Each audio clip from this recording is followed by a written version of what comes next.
So I'd like to welcome each one of you to our 51st month Srimad Bhagavatam Katha. So for those of you who've been part of the journey from 2015 onwards, we try to do this every month, but in reality, so we do that at least once every 2 months. So welcome again for those of you who've been part of this Srimad Bhagavatam Katha on a regular basis, coming here to ISKCON Scarborough. So the topic that we have chosen today is the pastime of Ambarish Maharaj and Durvasa Muni. So this is from the 9th canto of Srimad Bhagavatam, and the topic that we have selected, which is appropriate to this pastime, is the triumph of devotion over anger.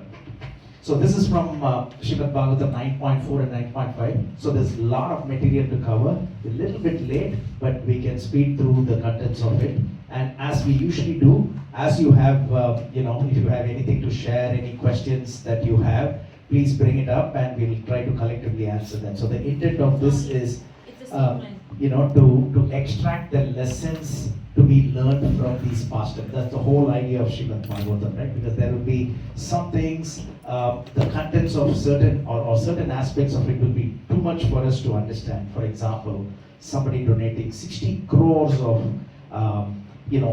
cows, for example, right? So certain aspects of it which will be difficult for us to comprehend, but the intent of any of these pastimes are what can be learned from it personally and how we can imbibe that and internalize that and improve our lives, more spiritually, right? So that's the intent of what we can learn from these pastimes. So this is a fabulous pastime. There are so many lessons to be learned. Again, we want to learn from you more than anything, right? So we want to hear everybody's thoughts and opinions from each one of these pastimes. And this is an immersive study, so it's a deep dive, analysis of the pastime as well. So we want your attention, that's what we are asking for, and personally we'll grow spiritually for sure through these pastimes. So it takes a lot of time to put this together. So again, we'll have a lot of content in each slide, as you know, for those of you who've been through this. So that's for fast readers, but we'll get the essence of each slide and the contents will be shared and reviewed with everybody. We'll also pull in similar incidents, as it becomes relevant to this particular pastime. We'll pull in from other scriptures as well. And we will have a clear chronological summary in the end, so that we, usually we start off from here, we go digress a little bit deliberately to something else which is relevant to this, and then we'll come back. So in the end, the chronological summary will be north to south in a straight line. We'll do that. And then also, this is mile deep, right? So each wide, when you say it's the pastime, but then within the pastime, we'll go deep inside. So we'll explore various layers of wisdom to uncover the complete essence of this divine pastime. So, please take notes. All of you would have a book, I'm assuming, right? So if you don't have a book, so Ananada Prabhu will be able to give you, take notes, because whatever you feel that it's important, rather than you again searching for a needle in a haystack again in the scriptures, it'll be easy for you to note down the verse number, etc., so that if it's inspiring, you can easily refer to that when you go back home. So we'll get to know the real world spiritual lessons. We'll discuss that collectively, and in the end we will have the quiz that ensures retention and understanding of what we covered today, just like a classroom setting, right? So you just need your attention for about a couple of hours. We usually don't spend this much time. Usually the classes are about an hour, but that is more interactive, more visual, so you will see that the time will go very quickly as well. Okay? So we will internalize the entire pastime. We'll understand and internalize the entire pastime during this 2.5 hour session today. So again, attention is very important. That's what we are requesting from each one of you. It's like a light, as you know, it illuminates whatever is there. And it also builds relationship, as you know, if you're talking to somebody and if somebody is looking at the watch, that's not attentive, and then they lose the respect for us too. So eye contact, not looking at the watch when you're talking. So that's also attention. So, attention is the foundation of anything that we learn. It also enhances our memory, and anybody who's good in anything, it could be a sportsman, a great artist, etc., The difference lies in the attention that they pay in what they are doing, and that they're experts in that. So that's what we want as well. So the root cause of success is attention.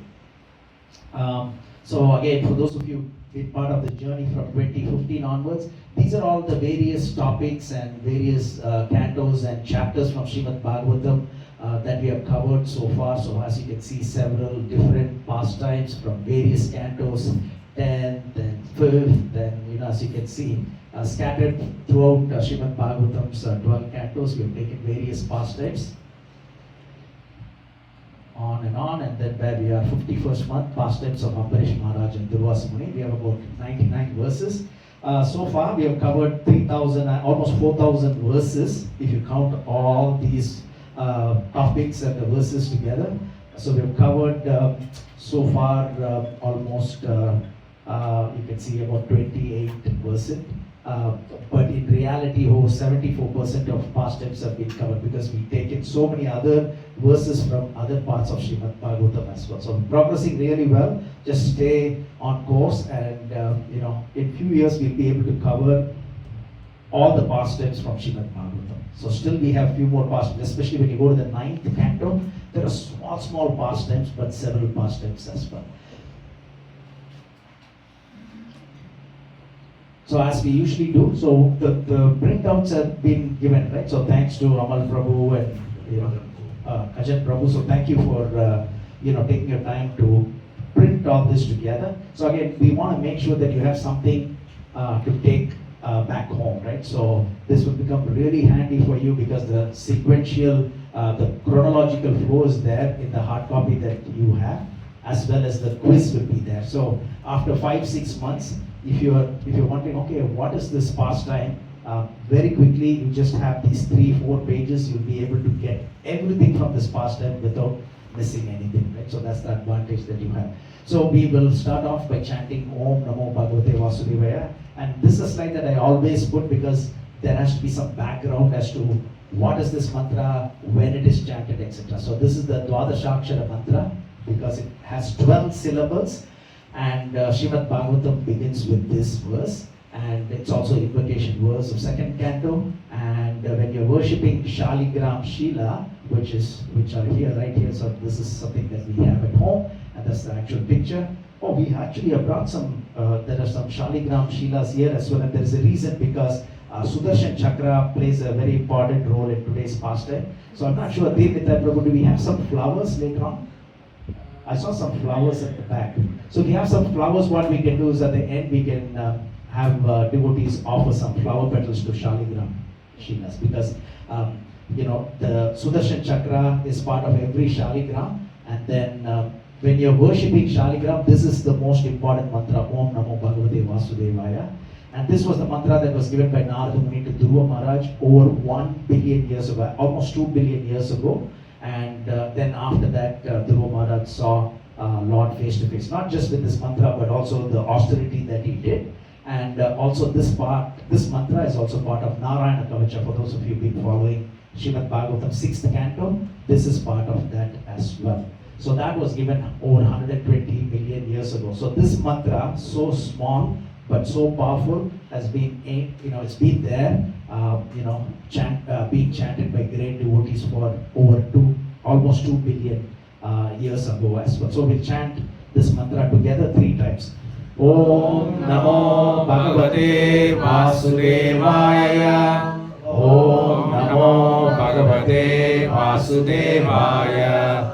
Om Namo Bhagavate Vasudevaya. So this is the Shaligram Shila, and again it's very important for today's topic that we are dealing with. And it's usually found in Gandaki River in Nepal, and it's the Swayambhu manifestation of Lord Vishnu. So there is one very, very special mantra for Shaligram Shila, and this is the 45 syllable Lakshmi Narayana mantra. This is from a very esoteric scripture called Mantra Rahasya. I'm sorry, it's moving this way. If we have a, like a cable or a wire, then we can tie this. Protection from all dangers and misfortune. So This is something that we want all of you to chant as well.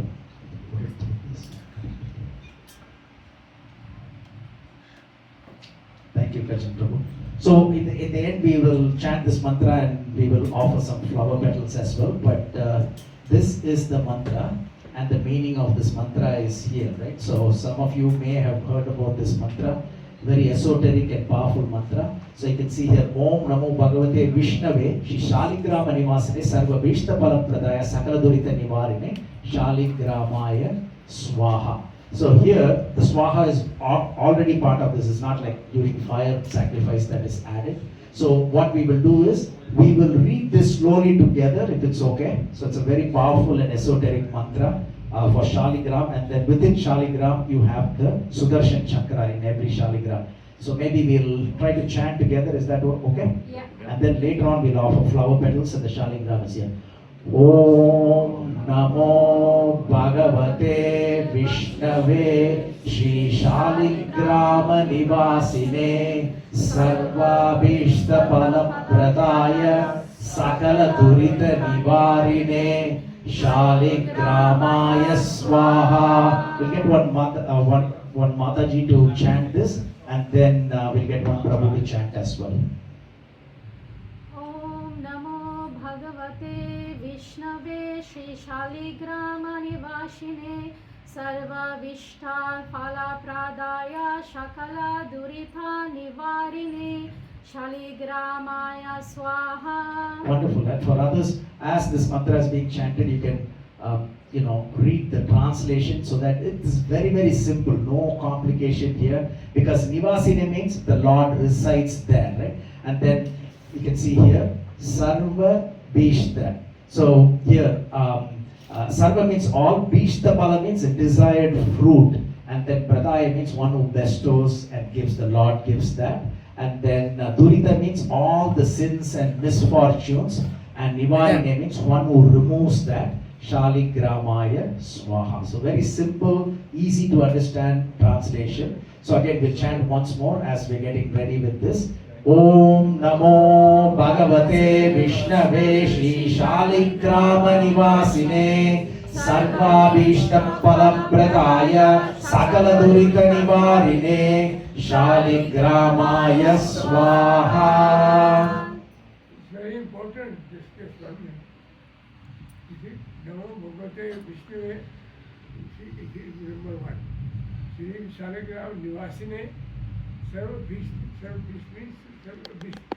Her Pradaya, the food or whatever you want. Second, Durita Nivarine, and all the difficulties it removed.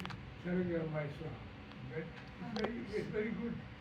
Yeah, very simple. So if you are able to memorize this whenever you need, you can chant this mantra. Again, it's not very easy that you get this mantra. It's from a very esoteric text called Mantra Rahasya. So if you can take a photograph of this, it will not be there in the printout that you will get, right? Because that's a sequence of the past time. There's nothing to do with the past time, but it's such a powerful mantra that it is said that within each Shaligram, not only Lord Vishnu is there, but consort of Lord Vishnu, all the Devatas, Lord Shiva, everybody is there in Shaligram. So if you chant this mantra, you get everything that you want. So again, this is a great mantra. So we will chant in the end as well. So just like we do for every class, before we start, we'll chant this mantra.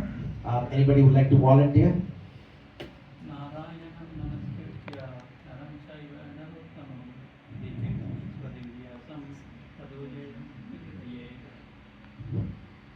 So you wanted this?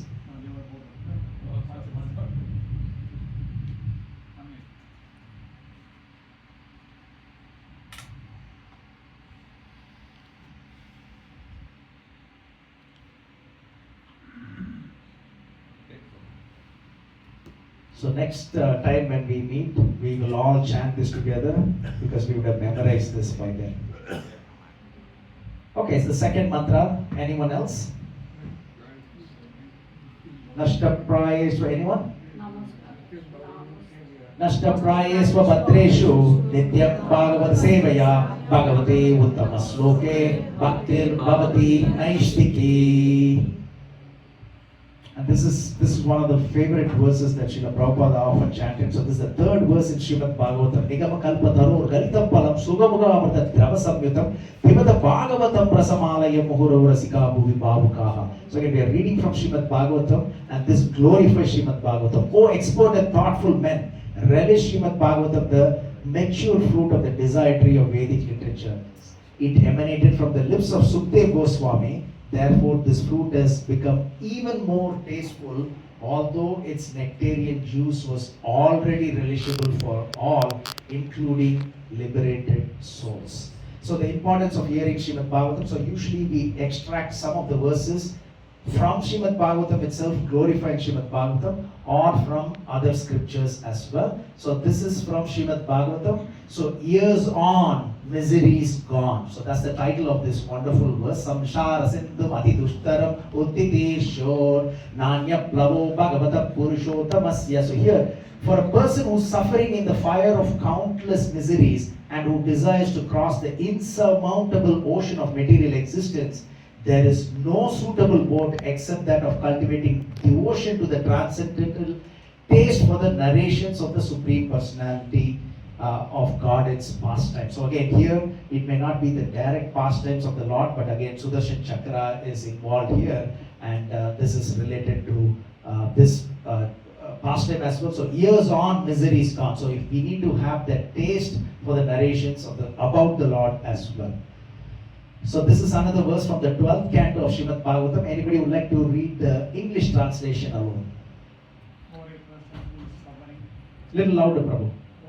for a person who is suffering in the fire of countless miseries, and who desires to cross the internal ocean material substance, there is no suitable boat except that of cultivating. Exactly, there is no suitable cultivating relation to the transcendental taste for the narration of the Supreme Personality of God.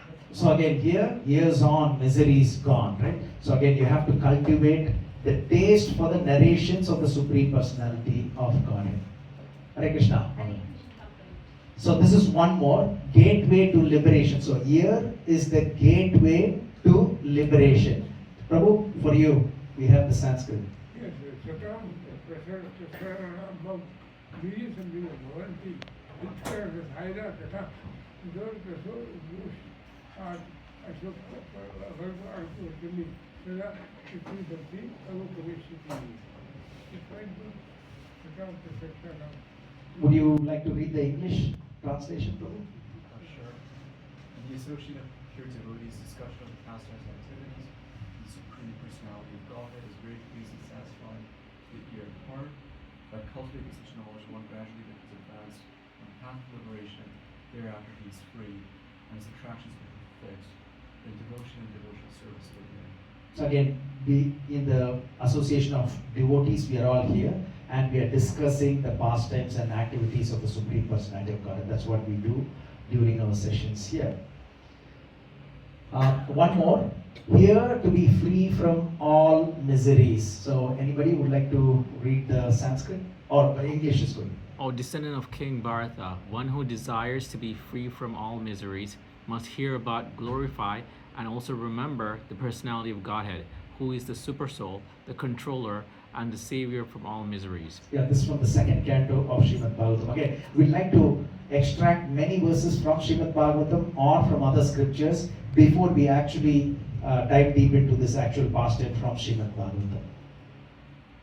So why we are doing what we are doing, that's why we put those verses. So let's dive into this, because again, this is a small sacrifice that all of us will be going through, 2 hours. But again, when you look at something, usually when we chant 64 rounds, before we used to do that on July 1st. I'm not sure whether we're continuing that. But anyway, when you do chant 64 rounds, chanting 16 rounds becomes so easy, right? So just 16 rounds could be tough, but when you go chant 64 rounds, then 16 round becomes very, relatively speaking, becomes easy. Before I used to travel for work to San Diego a lot. That's when I used to meet Dravid Prabhu a lot. So 5.5 hours of flight seemed to be long, but nowadays unfortunately or fortunately, it's more, to Singapore. So it's like, almost 20 hours together, right? So 16 hours from Singapore to Vancouver, if you take that route, and then five and a half hours. So then this route from Toronto to San Diego becomes nothing, right? So here, Rachetas worshipped the Lord by chanting the Rudra Gita for 10,000 years. Dhruva Maharaj practiced extreme austerities for 6 months. Chaitanya Mahaprabhu heard Srimad Bhagavatam every day for 3 hours from Gadadhar Pandit in Jagannath Puri. Haridas Thakur spent almost 22 hours a day. So when you have that as the bar, 2 hours of Srimad Bhagavatam is not that bad, right? Relatively speaking. So, 2 hours of your attention is what is needed. Just a quick summary. I like to go with numbers here. So, if you're looking for the shortest or the smallest canto, as you can see, second canto is the smallest canto. There are only 393 verses to a total of 14,094. Even though it's 18,000 verses, but the way it is structured is Anushtup meter, etc. So, the total number of verses when you count is 14,094, but it's supposed to be 18,000 verses. So the smallest canto is the second canto because it contributes only 3% of the entire Srimad Bhagavatam, but the biggest canto is canto 10 and almost 4,000 verses. 28% of the entire Srimad Bhagavatam is there in the 10th canto. And also a maximum number of verses in any canto, any chapter, is actually 4.2989. But the minimum number of verses in one particular canto is 5th canto, 23rd chapter. So again, certain numbers for you in perspective. And again, canto 1 to 12. So our acharyas have described it fittingly, starting off with the lotus feet and ending with the head of the Lord. So black text is the translation from the same pastime, purple text from a different pastime within the Srimad Bhagavatam or from other scriptures. Red text is commentary by our acharyas, etc. So I'll go through this again. This is the nomenclature and acronyms. BG means Bhagavad Gita, SB means Srimad Bhagavatam, VCT is Vishnu Chakravarti Thakur, etc. Okay? So again, I put this last time as well. Might be an eye chart for those of you in the back. Again, just a quick summary of each of the 12 cantos of Srimad Bhagavatam. And then we are going into the details of Ambarish Maharaj pastime from canto 9. And this is supposed to be the throat of the Lord. There are 24 chapters. It contributes about 7% of the entire Srimad Bhagavatam. And Ambarish Maharaj pastime is right there, 9.4, 9.5, the beginning of the 9th canto of Srimad Bhagavatam. Okay? So this is the title, The Triumph of Devotion Over Anger. And we'll cover the entire pastime today. So I've split that into 3 segments. The first segment is the wonderful story of Nabhaga. So this is the father of Ambarish Maharaj. Before we get into this pastime, there is a wonderful story about his father. So, and there is benediction just for hearing this as well. What's in it for me, right? WIIFM, like 97.3 FM. WIIFM. What's in it for me, right? So when your manager tells you to do something, what's in it for me? Do I get a promotion? Do I get a raise, right? So here, what's in it for me here? So this is the benediction. What's in it for us? This is the benediction. So who's going to give us this benediction? Maybe we'll get, Ravi Prabhu, will you be able to read? Because of you, we are going to get the benediction. If one hears and chants or remembers his narration in the morning and evening with great attention, he certainly becomes a learned, experienced in understanding the Vedic hymns and expert in self-realization. Yeah, just by hearing this pastime. So in 15 minutes, we'll hear the complete pastime of the first part of this pastime, and these are the benefits. So he certainly, right, so this is a guarantee that is given, certainly becomes learned, experienced in understanding the Vedic hymns, and expert in self-realization. Okay? So where does this pastime fit into in this whole Srimad Bhagavatam ecosystem, right? So you have Nabhaga, and his father is Nabhaga, and his his son is Nabaga and his son is Ambarish Maharaj. So here they are coming from Vaivaswata Manu. So it goes from here. So Bali Maharaj, you can see here. So this whole Srimad Bhagavatam landscape. So this particular pastime is here. So Nabaga was a person, and his son was Nabaga. Plus he had few other sons, but his very famous son is Ambarish Maharaj. So for those of you used to, we have a quiz in the end. I didn't put that in the quiz, but again, just remember, Nabaga is the grandfather, Nabaga is the father, and Ambarish Maharaj is the person who will be, discussing together in this pastime. Okay, so this is the start of this part 1 of this pastime. Okay, so Nabaga's brothers. So Nabaga had quite a few sons, and then one of the sons is Nabaga, and then Nabaga had few brothers. So this main person, Nabaga, went to serve a spiritual master, and then he didn't come back at all. So this was the time when the father's property was being split amongst the brothers. They said, yeah, this one of our brothers, he went to the forest to serve the spiritual master. He's never going to come back. Why waste one share for him who's not going to come back? So let's split the share of our father. So they conveniently split the share amongst themselves, and they had nothing for him. And this person actually, Nabaga, comes back. He comes back and says, by the way, where is my share? So what means share? We thought you're not going to come. But anyway, don't worry. We shared all the big wealth amongst us because we were not sure whether you're coming or not. But don't worry, we have our father. Take our father. Now, father is, you can see it's an old man here, but he's such a powerful person, right? So, like any fathers and grandfathers, they have the potency. So there are two types of brahmacharis, right? One who may come home, marry, and become a householder, whereas the other known as Brihad Vrata, and they remain as a brahmachari. For example, like Dravid Prabhu, he's like 65-year-old brahmachari, he's never married. So they are called as Brihad Vrata. That means they are, they remain to be a brahmachari. So here, Nabaga's brothers thought that, the brother would be a Brihad Vrata brahmacharya, so he's not going to come back. So they did not want to give the wealth, and later on they didn't even change their mind. Oh, you've come back. So each of the brothers give us back this share, so we'll give him. No. Take this old man, take our father as the share. So they cheated him in one way, right? Yeah.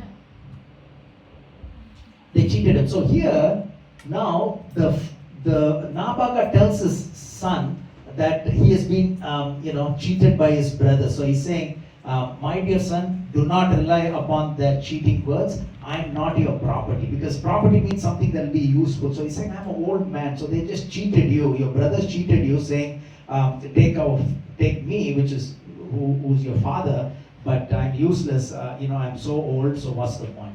But he's saying he gives away, he shows the son a way to get immense wealth. So he's saying he's able to, able to know what is going to happen in the future. He's saying the descendants of Angira Muni will be performing an amazing, powerful fire sacrifice. It will go on for many days. But on the 6th day, two of the important set of mantras, they will make mistakes, they will forget it. See, he knows what is going to happen in the future. So it's an old man, but he knows everything. So he's saying they will forget two of the most important mantras, and you be there and you will guide them what those mantras are there, what those mantras are from Rig Veda. And because of that, they will be able to successfully, effectively complete this yajna that they are, wanting to do. And right away, they go to the heavenly kingdoms after doing this. So all the wealth they have been given by many others as well to perform this yajna they will be giving it to you because of what you have done for them to successfully complete this sacrifice. So he's able to, prophesize that, and he tells the son how he can get wealth. So this wealth is much, much more than what his brothers got or would have given him as well. Everybody follow so far? Yes. Okay. So on the 6th day, so though the brothers of Nabaga duped Nabaga by giving him his old and worthless father, according to them, Nabaga prophesies the future event that will give more wealth than what his brothers would have given him. Okay? So I just put something about Angira because the descendants of Angira Muni are the ones who are performing this. Right? As I said, we start off here. Any relevant information we gather from other scriptures. So a little bit about Angira Muni. So Angira Muni appeared from the mouth of Lord Brahma. This we read from the 3rd canto. So it's easy to remember. Angira, hungry, when we are hungry, we eat through the mouth, right? So you can always remember. Angira Muni appeared from the mouth. So easy to remember, right? And then Angira is the leader of Atharva Veda. Again, A is Angira, Atharva Veda, right? So these are the ways you can remember many things. So next time we'll go through this. Who's Angira? He appeared from what? Ear, mouth, hungry mouth. And then Angira is the leader of Atharva Veda. And then Shamika Rishi, the origin of Srimad Bhagavatam, right? Shringi's father, he was born in the family of Angira Rishi. So I just gathered all this from Srimad Bhagavatam as well. So one of Kardama Muni's daughters, Shraddha, married Angira, and they had 4 daughters, 2 sons, and one was Brahaspati. Jadabharata took birth in the dynasty of Angira Muni, and then he appears in the pastimes of Chitraketu as well, and he can travel in space, very powerful personality. And you remember the famous story of Indra being cursed to become a pig? Have you heard that? So Indra was cursed to become a pig in one of the pastimes, not in Srimad Bhagavatam. And then he's got many kids, many pigs. And then Brahma comes back after his time of curse is over. He says, okay, come back Indra. Now you have to be the ruler in heavenly kingdom. He doesn't want to go away. He's saying, no, I'm happy here. I'm taking bath in this dirty water. I have kids. He's not going. So finally, Brahma, caused this illusion of killing all the sons and daughters and wives. And finally, Indra realized that he's not meant to be a pig, and that's not the comfort zone. And then he goes back. So that Angira Muni had cursed Indra, who thus became a hog on earth and was unwilling to return to heaven. So you would have heard that story before, no? But that's the sum and substance of the story, right? So we may be happy where we are, and we may think that's like heaven. So this pig was thinking that's the heaven, beautiful, dirty water is there. Anything that he wants to do, he can do. Why bother going somewhere else, right? So then finally he was forced to be taken back by Brahma. Okay, so Nabaga followed the instructions of his father and received all of the wealth, because these descendants of Angira Muni, they were performing a great sacrifice for Vishwadeva, right? So Vishwadeva. So Vaishwadeva Yajna is what they were offering, they were doing, but it was made for Vishwadevas. Vishwadevas means all Vedic gods collectively. So nobody is left out. The Vishwadevas are regarded as a most comprehensive gathering of all gods, a classification in which no deity is stated to be omitted. So that's why they go to heavenly kingdom, because they satisfied all the devatas in that. And out of 80 hours that usually takes to put this together, this took about 20 hours to find out what were the 2 sets of verses that was forgotten and that he was able to explain. So believe me, this is the most satisfying part of me putting this past him, finding out what was the actual verse from Rig Veda. So Rig Veda, like Srimad Bhagavatam has got 12 cantos, Rig Veda has got 10, you can say 10 mandalas, right? They don't call us cantos, 10 mandalas. And this is in the 10th mandala, 27 verses is one. It's not like one mantra, not like one rig, right? So it's a set of mantras, it's a sukta itself. So 10.61 and 10.62 are these 2 mantras. We may not have time in the end. If we have time, we can hear, but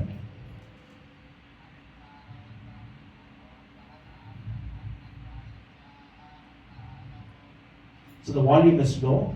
We'll see if we can hear that beautiful Vedic mantra. So if somebody is interested, I can send this, the audio and the let's say lyrics of this as well.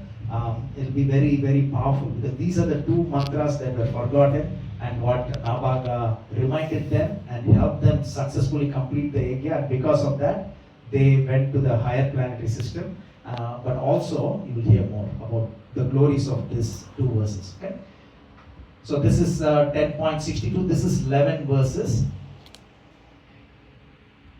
Okay, so there are a few more verses that are very, very. So I would encourage you to take a photograph of this as well. Again, these are Vedic mantras, right? So it will not be very easy for you to detect or discover all these mantras. If you have been to the Char Dhams, if you go to Badrinath, Kedarnath, Yamunotri, Gangotri, if you do any puja there in those holy places, this mantra, these two mantras are mandatory. So all the priests will be chanting these two mantras. And it's very common. So if you go to any Vishnu temple anywhere in India, they'll be chanting this mantra. So I went to Muktinath in Nepal as well. They'll keep chanting this mantra again and again and again. So this is for Vishwadeva. The reason we put that here is the Vaishwadeva, which is said is the collection of all the devatas. So Bhadram Karnebi, anybody knows this? Bhadram Karnebi Shunyama Deva, Bhadram Pashe Makshavaryajatraha, Sthirairange Sustuvagam Sastanubihi, Veshema Deva Itan Yatayuhu, Om Swastino Indro Vridashrava, Swastino Pusha Vishvaveda, Swastino Tarakshyo Arishtenemi, Swastino Brihaspatir Dadatu, Om Shanti Shanti Shanti. So it's very powerful. So when you think of the name of Indra or Pushan or Taraksha, don't think, oh, these are devatas, right? So our Acharya Vishnu Chakravarti Thakur also said these are different aspects of the Supreme Personality of Godhead, right? So when you think of, when you're saying Indra, in a way, it is Lord Krishna. When you think about it, because Vedas are given according to 1.1.1 in Srimad Bhagavatam, Vedas are given by Lord Krishna himself, right? So when you think in that way, you'll see how it all fits into the bigger picture, okay? So that's the 1.89.8 and 89.6. So seemingly, so these are the ones we digress a little bit for us to get the bigger picture, right? Seemingly the loser becomes the ultimate victor, and the seemingly victor becomes the ultimate loser, right? So here this brother was cheated by his brothers, right? And they gave him no wealth, and he got so much wealth in the end. So an example is Bali Maharaj's pastime, right? So he seemed to have lost everything, entire kingdom, etc. But then ultimate victor, because due to his humility and surrender, he was blessed with Sutala planet, a kingdom more opulent than heaven, that we read from Srimad Bhagavatam. And Lord Vishnu himself became the gatekeeper. You remember that pastime, right? So you remember one aspect of it, not in that 8th canto, but it's in 5th canto. Deepnita should remember this. There is a reference to this gatekeeper being a biggest football player. You remember that pastime? Vamanadev is the gatekeeper, but in 5th canto there is a small little pastime where it says Ravana came. See this pastime. So Ravana, this is Satya Yuga, so it all co-mingles there. So Ravana was kicked 80,000 miles or something like that by Vamanadev. So biggest kick you can think of. So Bali Maharaj seemed to be the loser. So this Nabhaga pastime, seemingly a loser because deceived by his brothers, but then he got the greatest benefit from it. Right? So a little bit pastime is still remaining on this part 1. Arjuna, he was seemingly the loser, right? He chose Krishna alone without his army, appearing weaker than Duryodhana, who took Lord Krishna's vast army. And then so ultimate victor, Arjuna's victory came because Krishna's guidance was worth more than any army. Yudhishthira, so seemingly a loser, lost everything, but then ultimate winner, right? He got everything, whereas Duryodhana, who seemed victorious, ended up destroyed. Prahlad Maharaj, right? So mere boy tortured by his father, for so long, and then ultimate victor because he was protected by Narasimhadev and became the ruler of Asuras. Karna, seemingly a victor, but then he also was killed despite his abilities. Ravana, seemingly the victor, ruled Lanka with unmatched wealth and power, but he lost because of his pride and adharma. And so the core principle here is material loss with righteousness leads to ultimate victory. Material gain with unrighteousness leads to ultimate loss. From these examples. Good. Okay, so I just try to bring in other pastimes to, to have a clear picture. Very good. So here, so far what happens? So here the brothers cheat one of their own brothers and say, please take our father as the share. And the father is saying, they cheated you, but don't worry, whatever wealth you're supposed to get legally, now you'll get much more than that. Go and help the descendants of Angira Muni. They will forget 2 suktas. On the 6th day, you tell them those mantras, they will complete it successfully and they'll give you all the wealth. So he does the same and they are giving him all the wealth. So he's got immense wealth with him. At that time, suddenly a black looking person comes from the northern side. A black looking person comes from the northern side. Anybody, does it ring a bell? Krishna? Good guess. When you're doing Navagraha Puja, the directions are listed there. So Shiva represents Jupiter from the northeast, right? So here a black looking person says, excuse me, where are you taking all this wealth? This is nothing to do with you. It belongs to me. Now how much you would have felt, right? He got cheated by his brother. The father says, go and do this, you will get all the wealth. And he gets all the wealth. And when he's taking all the wealth, this person comes and says, stop. This wealth does not belong to you. It belongs to me. So he does not get angry. So these are the lessons to be learned. Right? These are very important things. Very difficult for us to comprehend how he was so calm and equipoised. And that's what, we need to learn as well in those trying conditions. So he did not fight with them. Who are you? Why would you say that this belongs? No, he didn't say that. He said, oh, it belongs to you. But I would like to consult with my father. And both of them agreed that they'll go back to Nabaga, who's the person who told the son Nabaga to go and help and get the riches. So we'll go to your father and find out who it belongs to. Now, without getting angry, politely agrees to go with this person to his own father to determine the rightful owner of the wealth. So Nabaga says, these riches belong to me. The great sage says, no, let's find out. Right? So they go to the father. So Nabaga is entitled to get angry at this black looking person because of the series of events that are taking place. He did no wrong initially to deserve no wealth from his brothers, and now after following every instruction properly, he deserved the wealth given to him by the sages. However, he never got angry with this person, but just told him the sequence of events that had taken place. So Nabaga could have said, why ask my father again when he was the one who actually prognosticated the events that were yet to happen and said for me to go and chant the mantras that the priest forgot to chant. Right? So these are natural things that we will do. But he did not do any of those things. Right? He said, okay, let's talk to our father and decide. So the black looking person was none other than Lord Shiva. So that's the whole beauty of this particular pastor. Lord Shiva is testing him. Right? So now what does the father say? The father flips the script right away. He's the one who said, yeah, everything belongs to you when the sages will give it to you. But now he says, the father of Nabaga said, whatever the great sages sacrificed in the arena of the Daksha Yajna, they offered to Lord Shiva as a share. Therefore, everything in this sacrificial arena certainly belongs to Lord Shiva. So nonchalantly, the father says, yeah, I said it will all belong to you, but no, it all belongs to this person, Shiva. So Nabaga is entitled to be angry at his father, as he was the one who told him to go and recite the 2 sets of verses, that he'll get all the wealth. And now, just like that, he says, all the wealth belongs to this person who came from the north. So Nabaga not only wholeheartedly respected his father's conclusion that everything in the sacrificial arena belongs to Lord Shiva, but also begs for Lord Shiva's mercy. He didn't do any mistake, but still he begs for his mercy.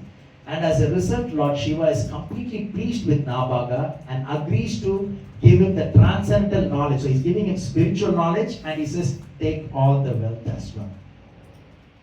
So Lord Shiva, after imparting the transcendental knowledge, also gives all the wealth to Nabaga. So it's a test that he passed. So don't get angry when some so-called injustice is happening. The good thing will happen to us. Right? So those are significant lessons to be learned from this. Okay? So here, the two key mantras, set of mantras that the descendants of Angira forgot are from Rig Veda, 10th Mandala, 61, 27 verses, and I think 62, about 12 verses. How did I get to know this? How did we know that this is 10, 61, and 62? So there is a wonderful book.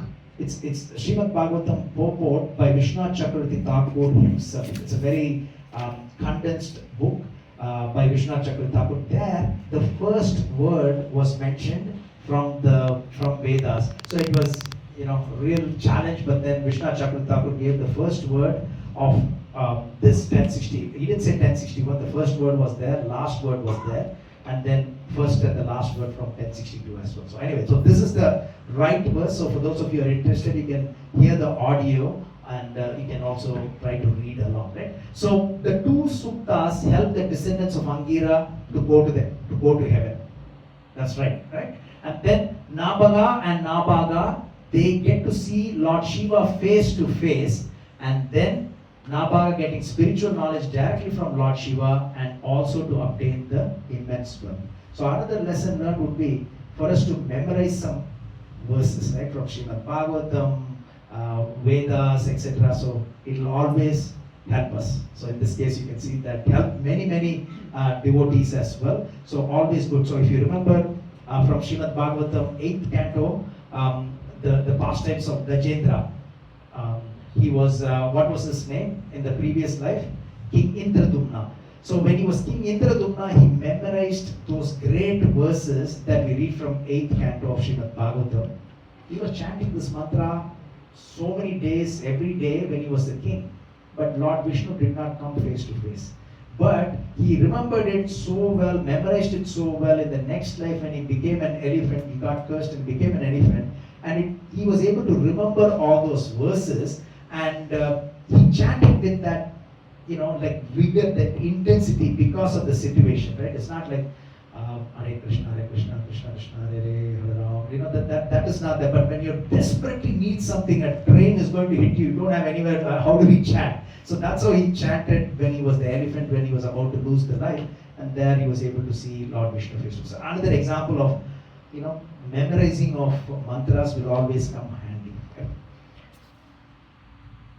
So, benediction. So, this is what we heard. Ravi Prabhu had read this. If one hears and chants or remembers this narration, this specific narration, only small narration, which is first part of Srimad Bhagavatam. Okay?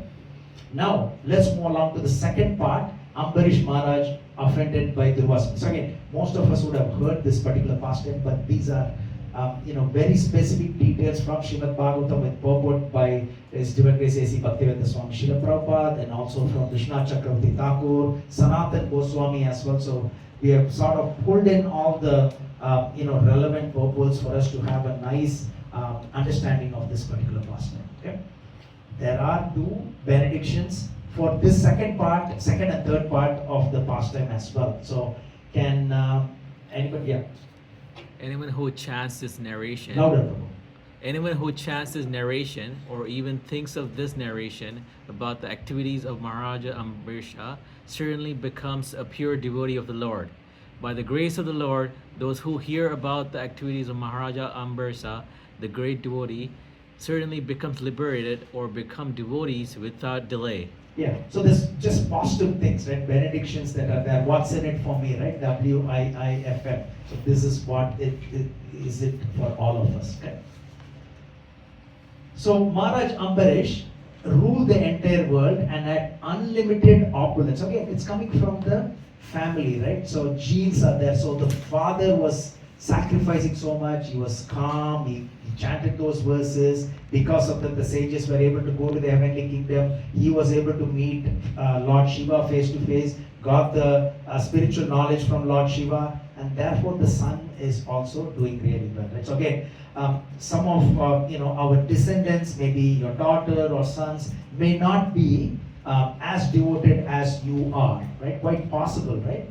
But don't worry, because of what you do, they will benefit immensely. So even the 2 hours, 2.5 hours that you are giving to God, your sons and daughters will benefit from that. This is a clear example, right? How Ambarish Maharaj is ruling the entire world with all the opulence is because of the sacrifice that his father did and his grandfather did, Nabaga did, etc.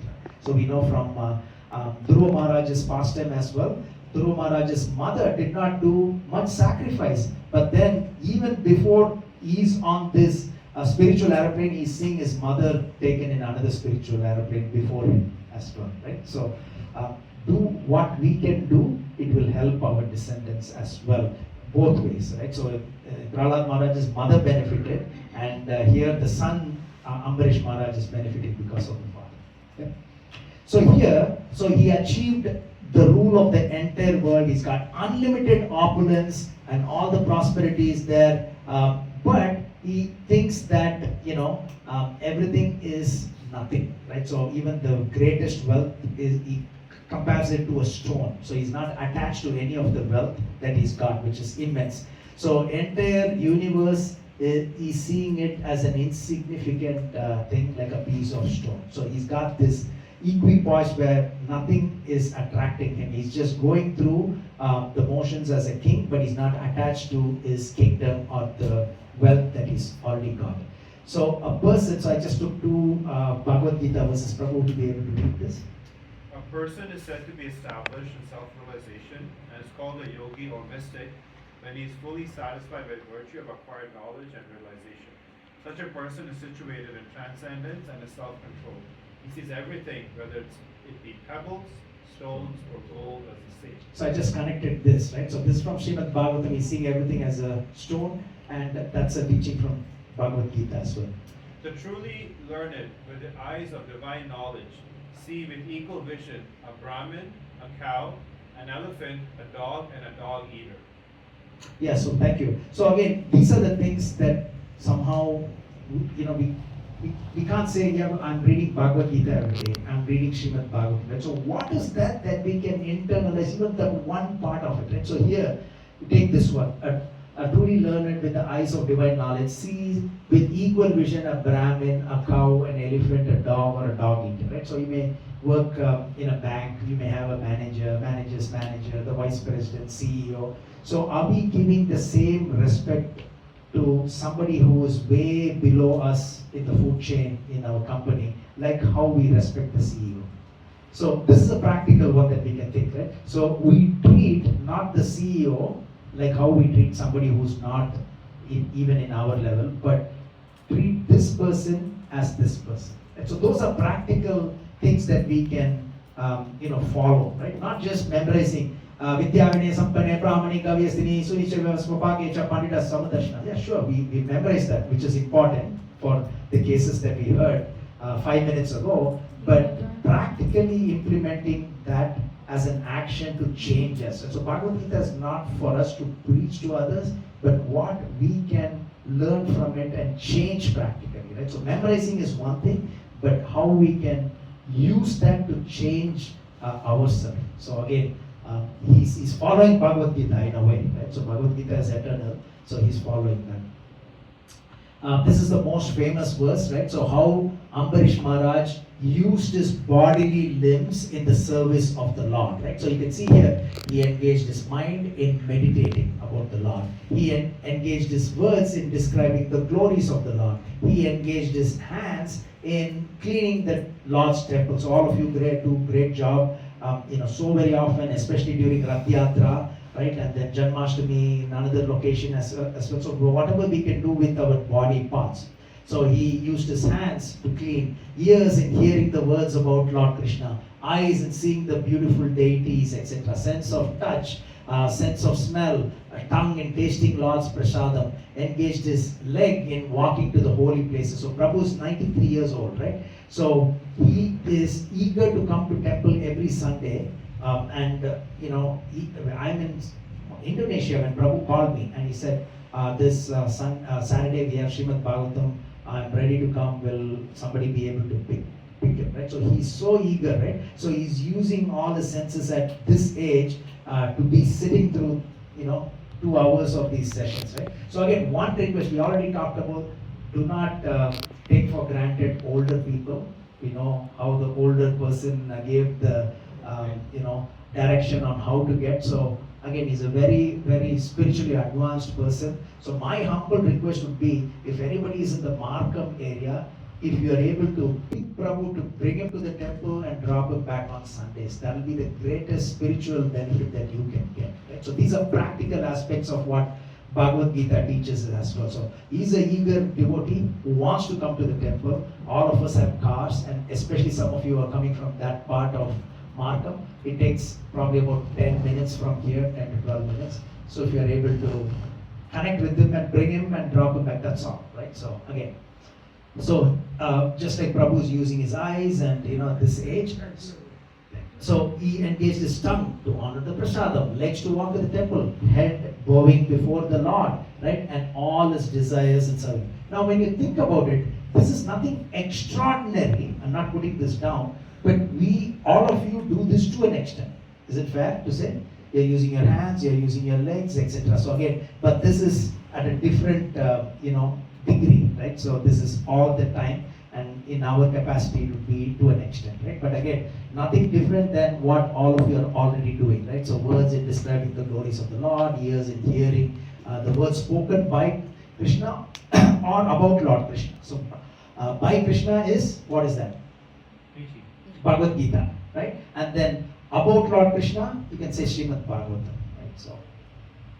So I took this from Maharaj Katwanga's pastime, right? So it is said, because he's using all his senses to serve the Lord. That's what Ambarish Maharaj is doing. Here it is said, men who are like dogs, hogs, camels and asses, praise those men who never listen to the transcendental pastimes of the Lord Krishna, the deliverer from evil, right? So here it is said, if we are like animals, if we don't, if we don't listen to the transcendental pastimes of the Lord. So again, this very little harsh reality.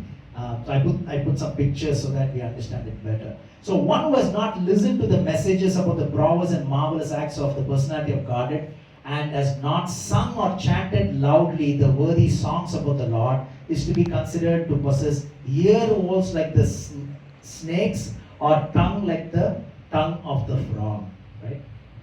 So again, very strong words from Srimad Bhagavatam. If we don't use our sense organs to take part in devotional activities. So the upper portion of the body, though crowned with silk turban, is only heavy burden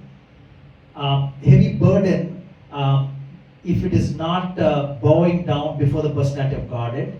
And the hands, though decorated with glittering bangles, you can see here, glittering bangles are like those of a dead man if not engaged in the service of the Supreme Personality of Godhead. So Srila Prabhupada is offering obeisances. So again, the importance of bowing the head to the Supreme Personality of Godhead. So this one is the eyes which do not look at the symbolic representations of the Supreme Personality of Godhead. They are like printed on the plumes of a peacock, right? So you can see this plumes of a peacock. This is like the eye. Can this eye see? It's blind, right? The eyes of the plumes of the peacock are blind. So, or it is like, like a tree trunks, right? If the leg is not going to the temple, you can see it's grown roots here. So head and nose, the person who has not at any time received the dust of the feet of the Lord's pure devotee upon his head, certainly is a dead body. The person who has never experienced the aroma of the tulsi leaves from the lotus feet of the Lord is also a dead body, it is said. So again, tulsi leaf at the feet of Lord Krishna. Couple more. So certainly the heart is steel framed, which in spite of one's chanting the holy names of the Lord with concentration does not change when ecstasy takes place. Tears fill the eyes and the hairs stand on end. Again, this is a contrast between what Ambarish Maharaj did using his sense organs, and then Srimad Bhagavatam says, if you don't use your sense organs, each one of them, if you don't use the eyes, then it's as useless as the plumes of the eyes in the plumes of peacock feather. Like that, each part, there's a negative connotation to what it means when we don't use the sense organs in the devotional activity of the Lord. Yes? Why in the other slide was Krishna portrayed as white, like this, instead of blue, and no hair? This is not Krishna. So here it says a person who's not anytime received the dust of the lotus feet of Lord's pure devotee. So again, it's like a guru then? it's like one of the gurus. Oh, one yeah. of the gurus, okay. And by the way, even Krishna, we have white marble, Yeah. Krishna in white color as well, though his actual color from the scriptures is blackish blue, right, like the cloud. Thank you. Prabhu is keenly observing. So that's what we want. We want to learn and share your experiences as well. Okay? So, Manasa, so he used his mind as well, right? So we read that he's using his mind in meditating on the Supreme Lord as well. So, according to Padma Puran, it is said all persons can generally worship with the mind. Okay? So, if you remember in Gautamiya Tantra, for a sannyasi who has no home, worship of the deity within the mind is recommended. Narada Pancharatra, sir, it is said, Lord Narayana, it is stated by Lord Narayana that worship of the deity within the mind is called Manasa Puja, where one can become free of misery. So, worshipping in the mind is absolutely acceptable, right? So, if you're, yes, bro. I was also going to say from the Bhagavad Gita chapter 18, Krishna says that those who study this conversation worship me with their mind. Worship with the mind, exactly, beautiful, yeah, very good connection, right? So, if you're traveling, if you're in a plane, you can always worship in the mind, right? So you're not taking your eyes off the road, but you can always offer things to Lord Krishna in your mind, right? At any time. You know this story, right? Chandidas offering flower to Shaligram in mind from his brother's garden. Have you heard that? So it's a very quick, a beautiful story. So Chandidas is a great devotee of Chandi Durga, and then he's also a devotee of Lord Krishna. So once what he did was, he was in his brother's home, and his brother had given him a small room to stay. Brother's got a massive garden, beautiful flowers. So when he asked for some flower from his brother, oh, I want some flower to offer to the deity, he said, no, you cannot take it. I need it for my wife, my daughter, for everybody. But he's also a devotee of Durga, but he didn't want to give the flowers for his brother's worship. So what Chandidas did is, he just in his mind, out of let's say 10 flowers were there, the most beautiful flower was there. In his mind, he offered that specific flower to Shaligram in his mind. And then later on, his brother took all the flowers, gave some, before he gave it to his wife and children. So he took one flower, that same beautiful flower that was offered in the mind by Chandidas, he had taken it and offered it to Chandi. And Durga appeared, it is said in this passage, Durga appeared for the first time, and he said, oh my dear goddess, you have appeared. I've been offering flowers to you forever. You never appeared, you just appeared now. Then it is said that Durga said that this was the flower that was offered to Krishna, that was offered to. Then he said, it's a beautiful pastime, it goes on and on. But again, Chandidas offering flower to Shaligram in the mind, and it had the desired effect, right? And Brahma Vaivarta Purana, so this is quoted in 7.5.23.24. Anybody remembers this verse? Should all remember this verse. Shravanam, Kirtanam, Vishnu Smaranam, Pada Sevanam, Archanam, Mandaram. So the longest purport in whole of Srimad Bhagavatam is for this 7.5.23 and 24. Longest purport, right? And here it is said about how this Brahmana or this person heard a discourse of some Brahmin speaking, oh, you can offer in your mind to Lord. So he came home and he was offering the greatest of worship. You remember this? So this person had nothing. He's almost like a beggar. He's closing his eyes and he's thinking the biggest golden plate in front of him. And the best of offering for Lord, all in his mind. He can't afford anything. And then he's taking that and offering it to Lord Vishnu. And then he wants to make sure that, I think, the sweet rice is not too hot for the Lord. So in his mind, he's again putting his finger, and he actually felt it was very hot, and he was taking his hand and he was doing like this. And then Lord Vishnu smiled in Vaikuntha. And then Goddess of Fortune asked, my dear Lord, why are you smiling? There's nothing in front of you. And then Lord Vishnu sent sent devotees from the realm to actually pick him up from here right away. He qualified to go there by his beautiful worship through the mind. So that is there in Srimad Bhagavatam. So again, as you can see, right? So he's got nothing, but he's imagining everything, the best of everything that is being offered. Puts his finger, and he really felt the that kheer being hot, and then that actually promoted him right away, and he was promoted. So again, all are part of Manasa Puja, so we can pray with our mind as well. So Maharaj Ambarish offered the results of his activities to Lord and also ruled the planet by taking advice from the Brahmanas who are learned, right? So he offered everything. So two beautiful verses connected to each other. So both of this is something that needs to be memorized. So for those of you who memorized, we can chant together.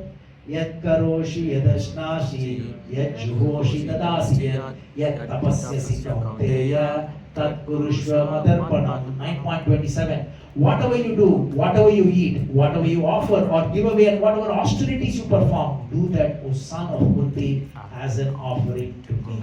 Right? So there's no prerequisites here. Whatever you do, either neutral or positive. Right? So not doing negative and offering. The connected verse in the 11th canto, there is some variation in, if you go to Sri Sampradaya, there is slight variation in the actual verse, but Kayena Vacha, Manasendrerva, Buddhyatmanapa, Vanushva Svabhava, Karoti, Sakalam Parasmai, Narayanayati Samarpayati. In accordance with the particular nature one has acquired in conditioned life, whatever one does with body, words, mind, senses, intelligence or purified consciousness, one should offer to the Supreme, thinking this is for the pleasure of Lord Narayan. So that is what Ambarish Maharaj also is doing with this various sense organs, right? Body, words, mind, senses, intelligence. So again, connecting what is there elsewhere in Srimad Bhagavatam, which is 11th canto, and also in Bhagavad Gita 9. It's a nice, beautiful connecting verse 9.26, which is Patra Pushpam Palam Toya. The 9.2. First is saying, whatever things you want to offer. Then in the 9.27, not just things, not just Patra Pushpam Palam Toya, leaf, fruit, flower or water, but whatever you do, right? It's expanding, right? So it's like, going to lie down in the bed with a blanket already on you and then lying down in the bed, or you're lying down in the bed and putting the blanket. Both are the same, right? So here, whatever you do, offer it to whatever you eat, whatever you offer, whatever you give away. So devotion does not have to be restricted to the four walls of the temple or just Sunday. Right? So devotion can be anywhere. When we are driving, thank you, my dear Krishna. When you recognize what you already have, that by itself is your offering. Oh, my dear Lord, thank you. I'm driving a car now. Not many people can afford to have insurance. They cannot afford to buy a car. They cannot put petrol. They can't see. Even if they have all the money, they're blind. They can't drive the car. They don't have legs to press the accelerator. They don't have hands to put on the steering. So every aspect of what is given to us, we can always appreciate and recognize what God has given us. Okay? So, Ambarish Maharaj performed great fire sacrifices with great opulence to satisfy the Supreme Personality of Godhead. Okay, so he performed great sacrifices, fire sacrifices, right? It is said wherever, near this Saraswati river as well, so he had been performing all these wonderful, wonderful sacrifices, right? So he's performing fire sacrifices. Lord Krishna is the ultimate beneficiary of all sacrifices, we know. Oh, can somebody read this beautiful verse? Prabhu, anybody from the back? Not able to see this? Oh, can't see this, sorry about that. So, Bhoktaram Yagyatapasam Sarvalokam Maheshwaram Surdam Sarvabhutanam Yatva Mam Shantim Prijati. So again, take a picture, this is must memorize verse, right? So it is said, a person in full consciousness of me, knowing me to be the ultimate beneficiary of all sacrifices and austerities, the Supreme Lord of all planets and devatas, and the benefactor and well-wisher of all the living entities, attains peace from the pangs of material misery. So this is the peace formula, right? Very famous verse. And then 9.24, Krishna says, Aham I sarva yajnanam bhokta cha prabhur evacha. I am the, not one of them, I am the only enjoyer and master of all sacrifices. So anything that we do. So going back to 9.27, Etkaroshi, whatever you do, whatever you eat, whatever you offer, even if you're going to the gym, right, you're sacrificing. Instead of doing that, you say, my dear Lord Krishna, I'm doing this as a sacrifice to you. That becomes your offering to Lord Krishna. Right? So Saint Kabir said, right? So when he's actually lying down, sleeping, he's imagining that he's doing obeisances. Obeisances, of course, we put our head down, but he's lying down like this. And whenever he's walking, he thinks of circumambulating the Lord's temple. Sometimes we may not get the bus and we walk a little bit further, we offer it to the Lord. Right? So, yad karoshi yadashnasi, whatever you do, you can offer it in a positive way to the Lord. And 4.21.36, the Supreme Personality of God is a master and enjoyer of the results of all sacrifices. Again, it may be very obvious when you read this, but then stringing this together is very important. So if you're able to make a note of this, Bhagavad Gita 5.29, 9.24, and 4.21.36, it's all nicely connected, giving you the same sum and substance. Right? Prabhu, one more for you. Oh, he's outside. Okay. So this is important, right? So we seem to compartmentalize and say Devatas, Krishna, etc. Right? So here, Lord accepts the offering even when offered to the Devatas. This is from Srimad Bhagavatam. Okay? Maybe can somebody read this? In India, Bharatavarsha, there are many worshippers of the demigods, the various officials appointed by the Supreme Lord, such as Indra, Chandra, and Surya, all of whom are worshipped differently. The worshippers offer the demigods their oblations, considering the demigods part and parcel of the whole, the Supreme Lord.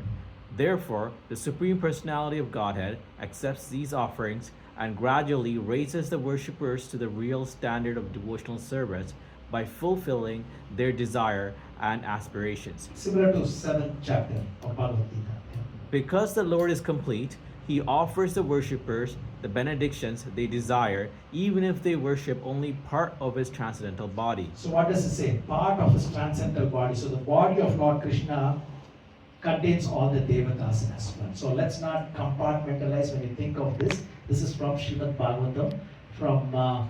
I took this from the 5th canto of Srimad Bhagavatam. Not in this 9th canto, but because it's relevant, I took that. There are more verses here. This is from the 4th canto of Srimad Bhagavatam. Maharaj Prithu, Lord accepts the offering even when offered to the Devatas. Can Prabhu, will you be able to read Sure. English? Yeah. The Supreme Personality of Godhead is transcendental and not contaminated by this material world, but although he is concentrated spirit soul with a material variety, for the benefit of the conditioned soul, he nevertheless accepts different types of sacrifices performed with various material elements, rituals and mantras, and offered to the demigods under different names according to the interests and purposes of the performers. So again, nicely, zooming in on the context of what Ambarish Maharaj is doing here. Okay? So the priests and the family members of Ambarish Maharaj were gorgeously dressed and looked like Devatas, right? So again, when we go to the temple, so let's not be too humble. Right? So one thing that we learned when we do the fire sacrifices, the first thing they tell us is, when you're doing fire sacrifice, dress up really well. You're supposed to wear a lot of gold jewelry and necklaces because you're doing it to the Lord, right? So you have to look opulent. When you go to, the president has invited you, prime minister has invited you, you don't become too humble and wear a t-shirt and go, right? So to the occasion. So again, this is from Srimad Bhagavatam. The priests and the family members of Ambarish Maharaj were gorgeously dressed and looked like Devatas, right? So there were many priests, right? Hota, Udgata, Brahma, Advaryu. So who are they? They look exactly like Devatas, right? So I put some examples. When fire sacrifices are done in larger scales in India, the person who sits facing west, he recites the Rig Veda mantra. He's called as Hota. Udgata, he sits in the south facing north, he recites the Samaveda mantra. And then this Advaryu is the one who actually makes sure that the Yajna Kund is all nicely set up. And that is based on Yajurveda. And then this Brahma, this name of that priest, he faces east and he actually supervises everything and he recites the Atharva Veda. So in a way, all the 4 Vedas are included during the fire sacrifices, right? So that's the description from this. It's not in Srimad Bhagavatam, but these are very common ones, so I put it there. They look like demigods, means eyelids did not blink.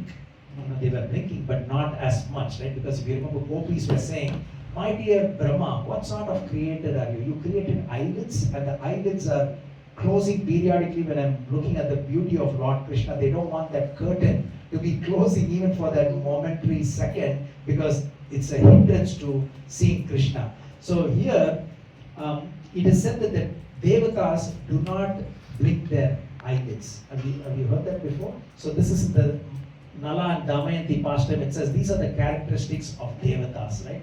So if you see Ganesh, whomsoever, I don't want to name names, but any Devatas, it's Indra, Chandra, etc., right? Especially, the bodies do not perspire. There's no sweat for Devatas. Their eyelids do not blink. The garlands remain unfaded, whatever garlands they wear, and clothes remain dust-free. So even if they are in dust, it doesn't, whatever they are wearing. And feet never touches the ground. So it's always few inches above the ground. So again, this we read from Mahabharata, Nala and Damayanti Pastor. We had that in Scarborough once, a very nice session we had. So here, the citizens of the state of Maharaj Ambarish were accustomed to hearing and chanting, and were they never aspired to be elevated to the higher planet. Even though Angira Muni's descendants wanted to go, the people in that kingdom, they never wanted to go to the higher planetary system, right? And he performed wonderful devotional service, Maharaj Ambarish, and practiced severe austerities and gradually gave up all material desires, even though he had everything. So the Lord, being pleased by the unalloyed devotion of Maharaj Ambarish, gave the Sudarshan Chakra for his protection from enemies and adversities. So Sudarshan Chakra was already given to him before this Durvasa Muni pastime can happen. So it was already there. Right? So here, to worship the Supreme Lord, Maharaj Ambarish, along with his queen, was equally qualified, observed the vow of Ekadasi and Dwadasi for 1 year. So now, I don't want all of us to think, oh, he just did it for 1 year, I'm doing it for 10 years, right? So yeah, twice a month I'm doing it. What's a big deal about doing it for 1 year? Now, the actual Ekadasi Vrat, as you know, right, it's like waking, not sleeping at all during the night. So it's much more than not eating grains, right? So we don't eat grains, but the actual Vrat is much more if we read the whole thing, right? Yeah, do not sleep during the night, etc. So this is the full-fledged Vrat of Ekadasi. He followed it for one particular year, along with his queen as well. So it's always important that the husband and wife are at the same page, right? So if you are one family, if you are able to do it together, nothing like that. The potency is much more. So after observing the vow for 1 year, observing a fast for 3 nights, you can see 3 nights, not just Ekadasi, Dwadasi, but for 3 nights, right? And after bathing in Yamuna, Ambarish worshipped Lord Krishna by bathing the deity in Madhuvan forest, all in Vrindavan. Now, Madhuvan significance, Lord Vishnu, in the Satyuga, Lord Vishnu killed a demon named Madhu here, earning the name Madhusudan. That's how Vishnu's name became Madhusudan. Dhruva Maharaj, the saintly Dhruva Maharaj, performed penance in this forest and eventually gained darshan of the Lord. So again, it's in this Madhuvan. And then Lord Rama, in the Treta Yuga, Lord Rama's brother Shatrughan killed the demon Lavanasura, who was the son of the demon Madhu, and made his capital there. So again, some connection to this, significant, important forest there. So amongst the 12 forests, so Madhuvan is almost in the center for those who've been to Vrindavan. So he satisfied the Brahmins by giving them immense charity. So again, whatever we have is the mercy of the Lord. So don't think I'm a doctor, I'm an engineer, I'm so-and-so, I deserve, it's all my hard work. It's the mercy of the Lord that we have. So give it to others, right? So don't hold back. And money, when it is held back, it's like the blood clot. Blood has to keep moving in our body like that. Money has to keep moving. So when you look at any currency that you have, right? So any currency, I'm just going to pull one, which is, let's say, this 100,000. One note is 100,000. So don't think it's a very expensive, this is probably about $9, right? So it's Indonesian currency, right? So the reason I'm pulling this out is, this particular currency, how many fingerprints would be? How many, people would have touched it, a taxi driver would have touched it, a hotel person, restaurant person, it just keeps, hundreds and hundreds of fingerprints would be there, right? So anyway, the main thing is, from this, you see, he gave immense charity. So nothing belongs to us. So more you give, more you get. But we don't give so that we get more. So we just give it for the right reasons, right? So he was giving so much of donation to Brahmins and everyone else. So when he was about to break the fast, we know this fast, eh? Durvasa Muni appeared, and Durvasa Muni is a personality who gets angry many times, as you know. So he said that, I'll go take a bath, in Yamuna, and I'll be back, right? So Durvasa Muni, Anasuya, the wife of Atri Muni, gave birth to 3 very famous sons. Soma is the moon god, Dattatreya, and Durvasa. So those are the 3 brothers. Soma, Dattatreya, Durvasa are the sons of Atri Muni and Anasuya. Okay? Soma was partial representation of Lord Brahma, Dattatreya partial representation of Lord Vishnu, and Durvasa was the partial representation of Lord Shiva. So Ambarish worshipped Durvasa Muni and requested the great sage to eat, and Durvasa said, let me go take bath in Yamuna, and then I will come and honor the Prasad. We know this pastime, right? So again, reiterating the pastime. So the Ekadasi fast had to be broken on the Dwadasi day. I see a lot of devotees sending messages, everything about Ekadasi, Dwadasi, which is really good.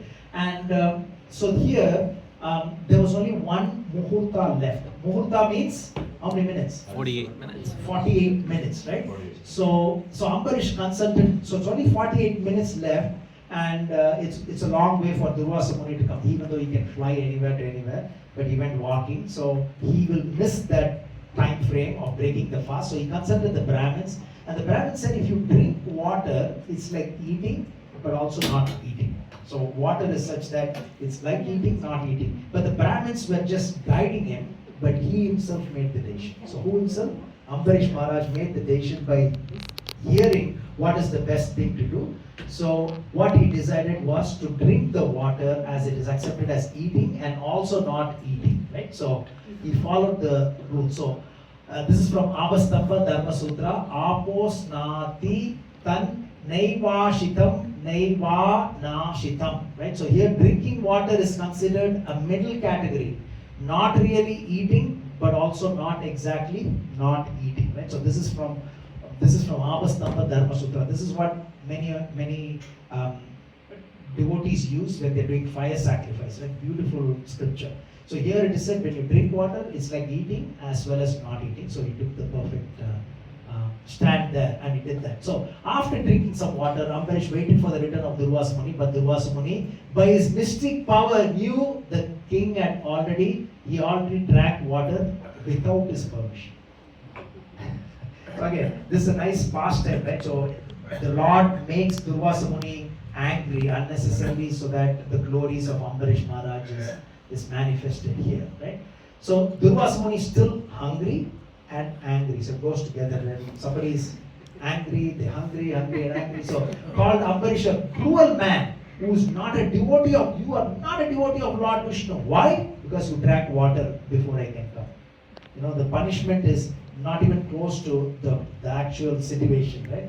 It's lopsided. He called him a cruel man, you're not a devotee, and due to his material opulence and position, you think you're God, you have transgressed the laws of religion, etc. So what did he do? So from his hair, so he plucked his hair, and a fearful demon resembling blazing fire of devastation. So he wants to kill him just for drinking water in his own palace. The king is entitled for many things, definitely drinking water. So you drank water before I can come and visit you as a guest. So before I ate, you ate, because it's like eating and not eating. So he's taking the other part.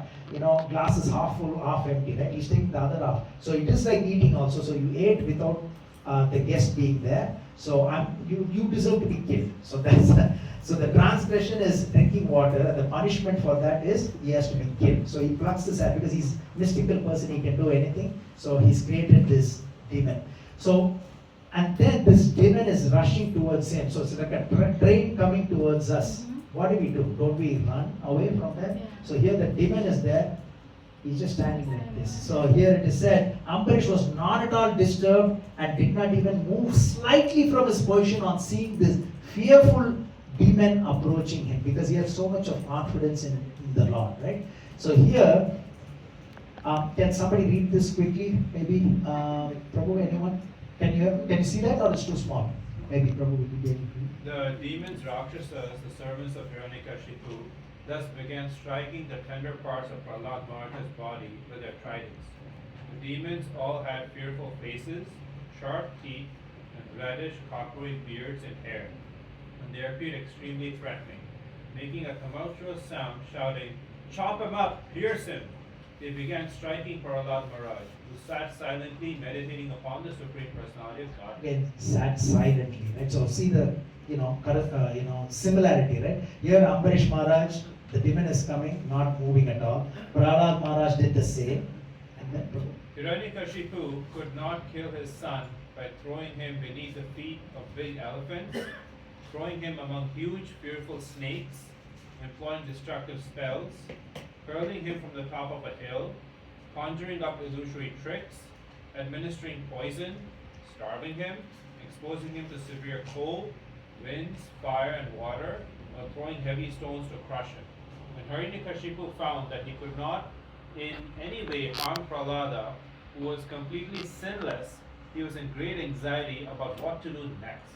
who's in anxiety here? Not Prahlad Maharaj. The person who's trying to kill him is in anxiety because whatever he tries is not working. So okay, calmness, equipoised in the midst, of oncoming danger. Same thing here, and definitely here as well. So pure devotee of Narayan is never afraid of any material danger. So that's what our acharyas are explaining. The pure devotee, depending fully on the mercy of the Supreme Personality of Godhead, is never disturbed by such inimical activity. So we need to have that confidence. Right? Yeah, we need to take precaution. If something is coming, we move. But have that confidence. Do what you can and God will do what we cannot. Right? So remember that. Do what you can and God will do what we cannot. So Durvasa Muni created this fearful demon from his hair. So this is the demon that is charging towards Ambarish Maharaj.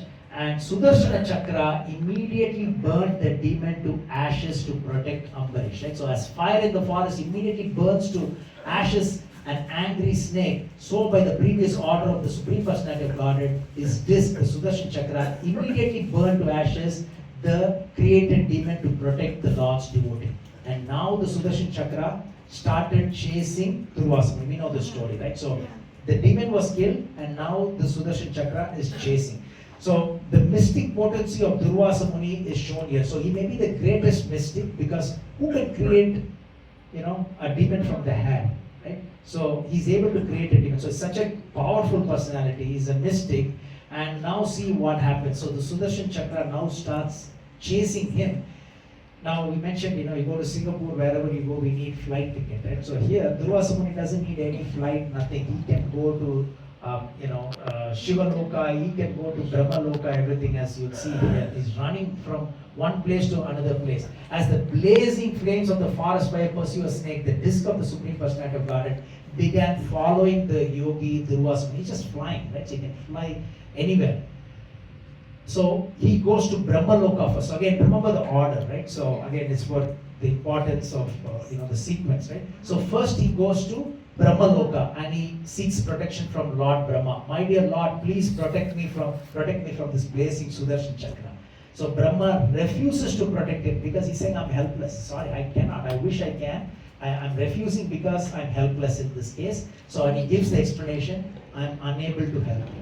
So, but still, as this conversation is going, he's probably flying here and there to avoid this blazing chakra. And then, so he's saying here, we parartha means period of Lord Brahma, which is 311 trillion human, 311 trillion and 400,000 human years, right? So it's unbelievably long period of time.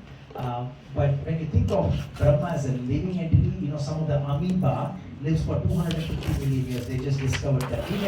How can anything live? So for those of you who've been to California, have you seen the redwood forest, sequoia forest? There is a beautiful forest called sequoia forest. So I would say from Northern California, you have San Francisco, Southern California, you have San Diego, Los Angeles is close to this. So where I am, so this is the sequoia forest. You go about 4 hours and then you can come. So it's in the middle but more away, 4 hours. So you go there, basically it's like you are in a land of giants.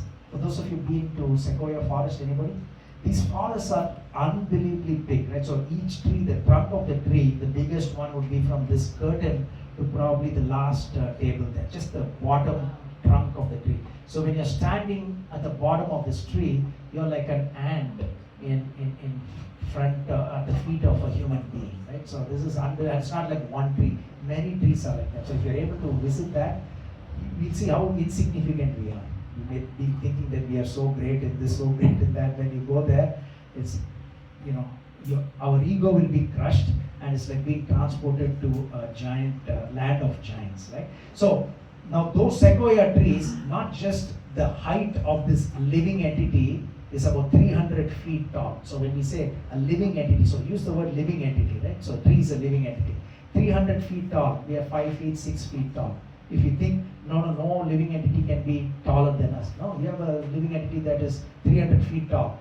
What about the age of sequoia tree? 3,000 years, right? So scientists, it's documented evidence, they live for about 3,000 years. So we live 100 years maximum, 3,000 years and living. So when you think about that, there is a living entity who can live for 311 trillion years. When you think of that, we can expand and understand this. So Durvasa Muni goes to second place. First place, where did he go?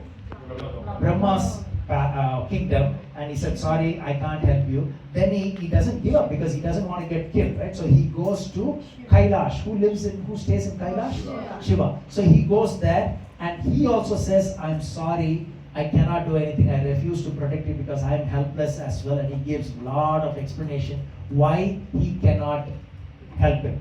Still, Sudarshan Chakra is chasing him. So he has one more person, ultimate person according to him, that is Vishnu. So he goes to Vaikuntha. So now just imagine, this is a spiritual kingdom, right? It's Vaikuntha Loka. So this mystic, can travel anywhere, and it all took 1 year. So if you in Srimad Bhagavatam 5th canto, there are some yojanas that are given. One yojana is 8 miles. So when you do the calculation, it tells you how long does it take to go from this planet, Atala, Vitala, Sutala, Talatala, Rasatala, Mahatala, Padala, Bhuloka, Borloka, Swargaloka, Janaloka, Marloka, Tapaloka, Brahmaloka. So 14 planetary system, it tells you, right here.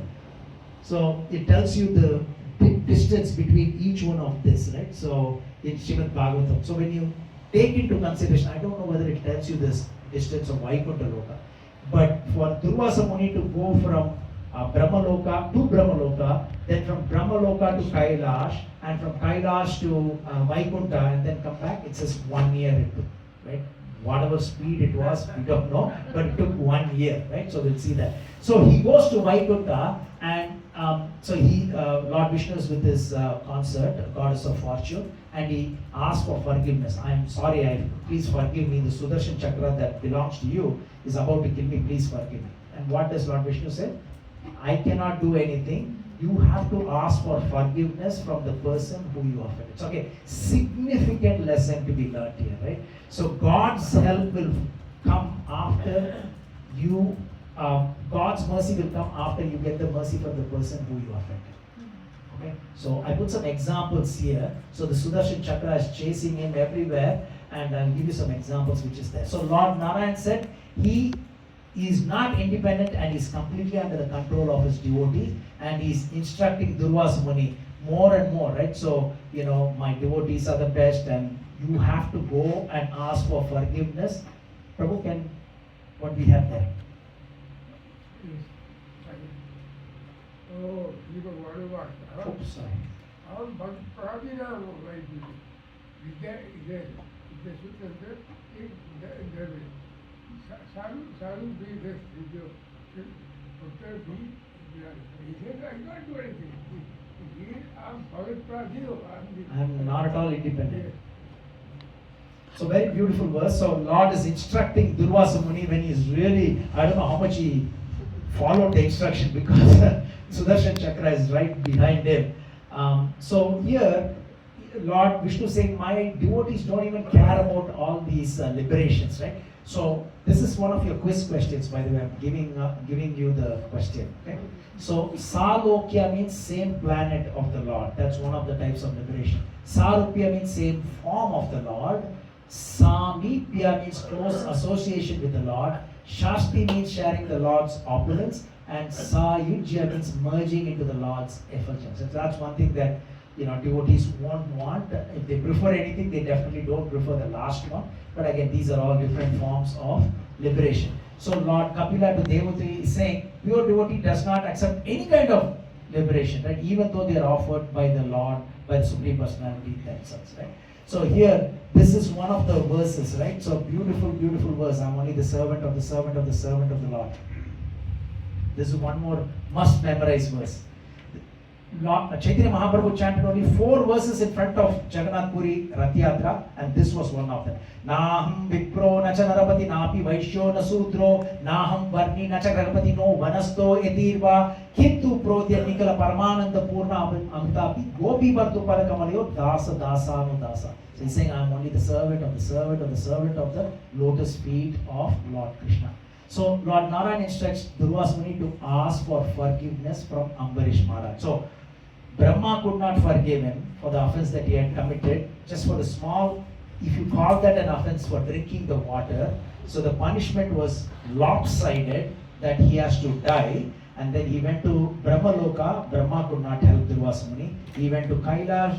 Lord Shiva could not help him. He went to Lord Vishnu. Vishnu said, I cannot help you unless you ask for forgiveness from the person who you offended, and that was Ambarish Maharaj. Okay? So Hiranyakashipu was envious of Prahlad Maharaj, but his envy of the devotee was harmful to whom?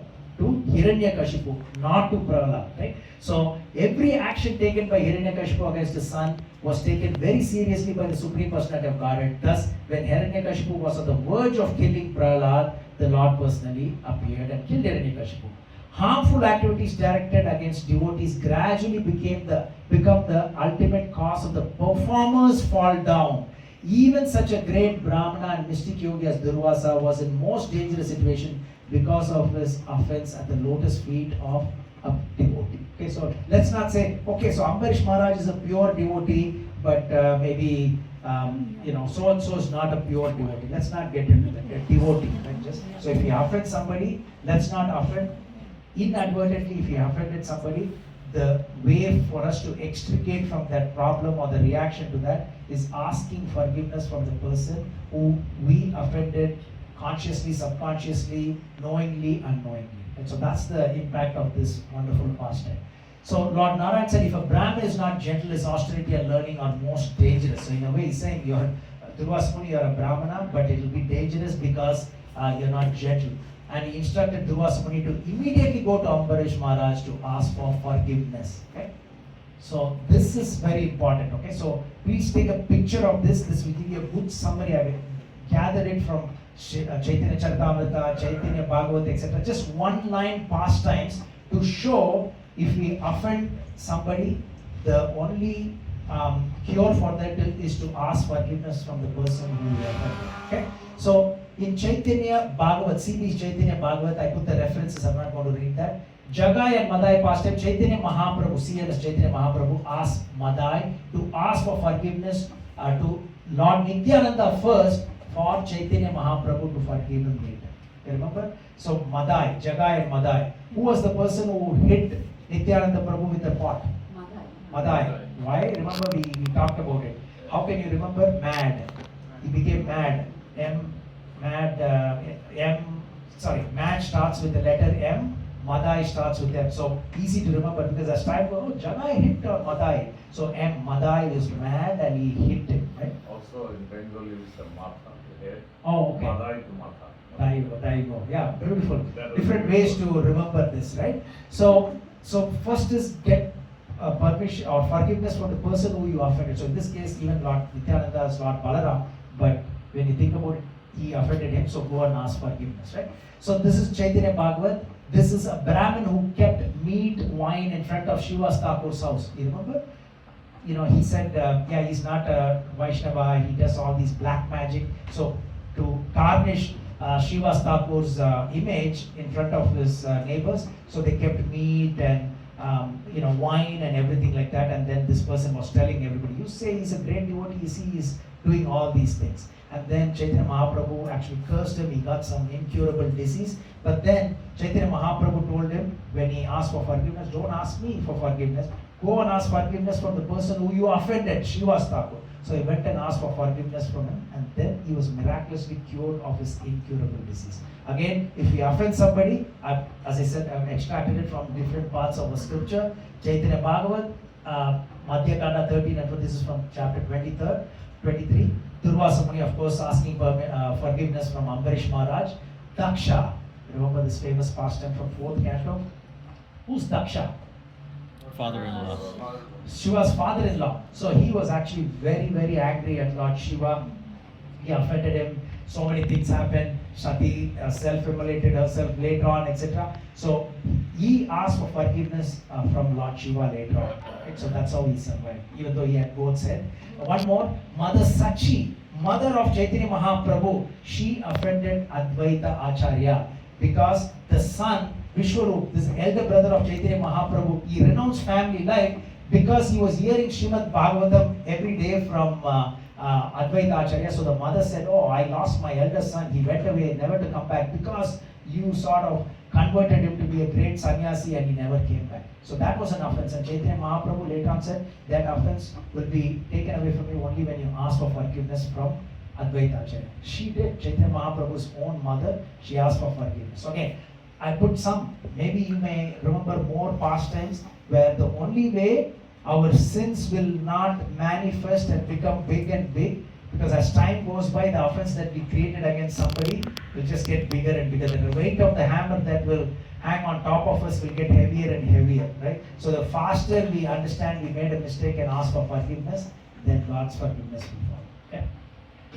So, and then this is the third part. Very quickly, Durvasa Muni followed the advice of Lord Vishnu and approached Ambarish Maharaj and fell at his feet. See, what a great mystic who can fly anywhere in the universe. But then he has no choice for him to live. That means he's got all the confirmation from all the sources, including from Lord Vishnu. That's the only hope. You ask for forgiveness, you will survive. So he has no other chance. So Ambarish Maharaj was very much ashamed when this great sannyasi, great priest is actually, great sage is falling in his feet.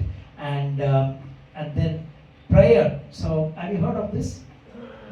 So you can take a note of this.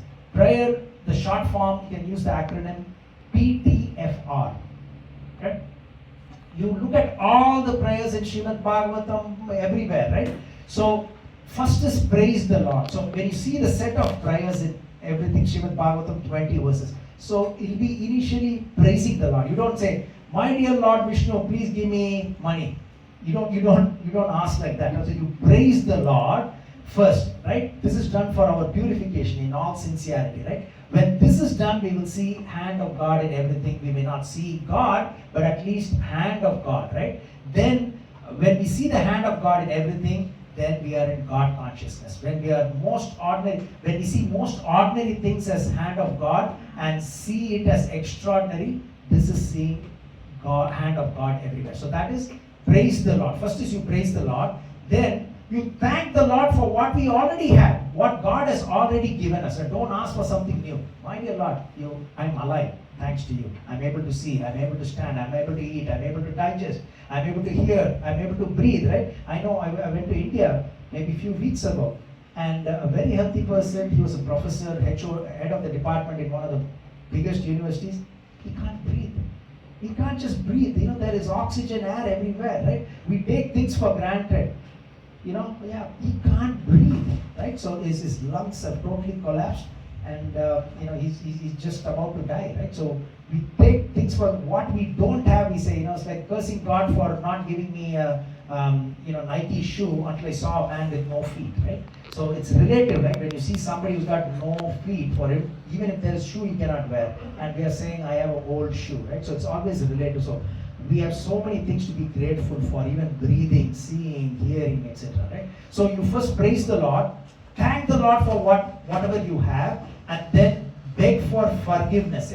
Beg for forgiveness from the Lord, even for something you did many years ago, and then request. Finally, you ask for what you want. So when you look at all the prayers, somehow it will fit into this PTFR formula, right? So again, if you next time when you're reading set of Muchukunda's prayers, Queen Kunti's prayers, right? So you try to correct this, more or less the sequence will follow. So the praising of the Lord will be there, thanking of the Lord will be there, begging for forgiveness will be there, and also the request will be there for whatever they want, right? Okay. So here Durvasa Muni followed the advice of Lord Vishnu and approached Ambarish, fell at his feet, you can see here, right? And then Ambarish Maharaj offered wonderful prayers to Sudarshana Chakra, and then Sudarshana Chakra actually moved away from Durvasa Muni, right? So beautiful, beautiful prayers. Again, for those of you who are interested, in Kanchipuram, how many of you have been to Kanchipuram? Who's been there? 1, 2, 3, 4, 5. Raise your hand nicely. Beautiful. So quite a few of you have been to Kanchipuram, right? So what is the name of the Lord there? Varadaraja Perumal. So that's the name of my father is Varadarajan too. So again, he was also born after many years. You know, that always parents keep the name of the Lord when they. Beautiful temple. The giver of boons. Giver of boons, yes, Varadaraja. So go climb up, you know, like staircase, and then there'll be the 2 lizards, you know, you touch the lizard, all your sins are supposed to go. But if you go to Kanchipuram, you go to Srirangam, and any of the other Divya Desams, right? So 106 are there out of 108, and one is in Vaikunta, etc. So you go there, the Sudarshan Chakra is in one side, you see the Lord here, and then you circumambulate, this side would be Narasimhadev. So Narasimhadev and Sudarshan Chakra will be on each side. And then Sudarshana Chakra, it is said, became Lord Varahadev's tusk. He brought the earth back from the ocean. Lord Narasimhadev's nail is also an expansion of Sudarshana Chakra, it is said. And Lord Ramachandra's arrow and Parshuram's axe are all, it is said, that Sudarshana Chakra's manifestation. Right? And Tirumalizai Alvar and King Bharata, Lord Ramachandra's brother, were incarnations of Sudarshan Chakra as well. And a lot of references, right? I just put this because we are talking about, we are hearing the glorification of Sudarshan Chakra. If you remember 8th canto, we talked about King Indradupna, who became the elephant after the curse, and King Uhu, who was cursed to become the crocodile. The crocodile was catching the leg, and then the crocodile's head was cut off by Vishnu's Sudarshana Chakra. And then in the 10th canto, Satadanva's head was cut off by Sudarshan Chakra. Mura's head was cut off by Sudarshan Chakra. Narakasura was killed by Sudarshan Chakra. Sishupal's head, most famous pastime Sishupal's head, was cut off by Sudarshan Chakra. Paundraka, remember Paundraka, the false Vasudeva? He had some power, but he was looking at Lord Krishna and says, I am the original Lord Krishna, right? So you remember that pastime. His head was cut off. Then, many other pastimes. What was the name of the king name? Paundraka. Paundraka. Paundraka.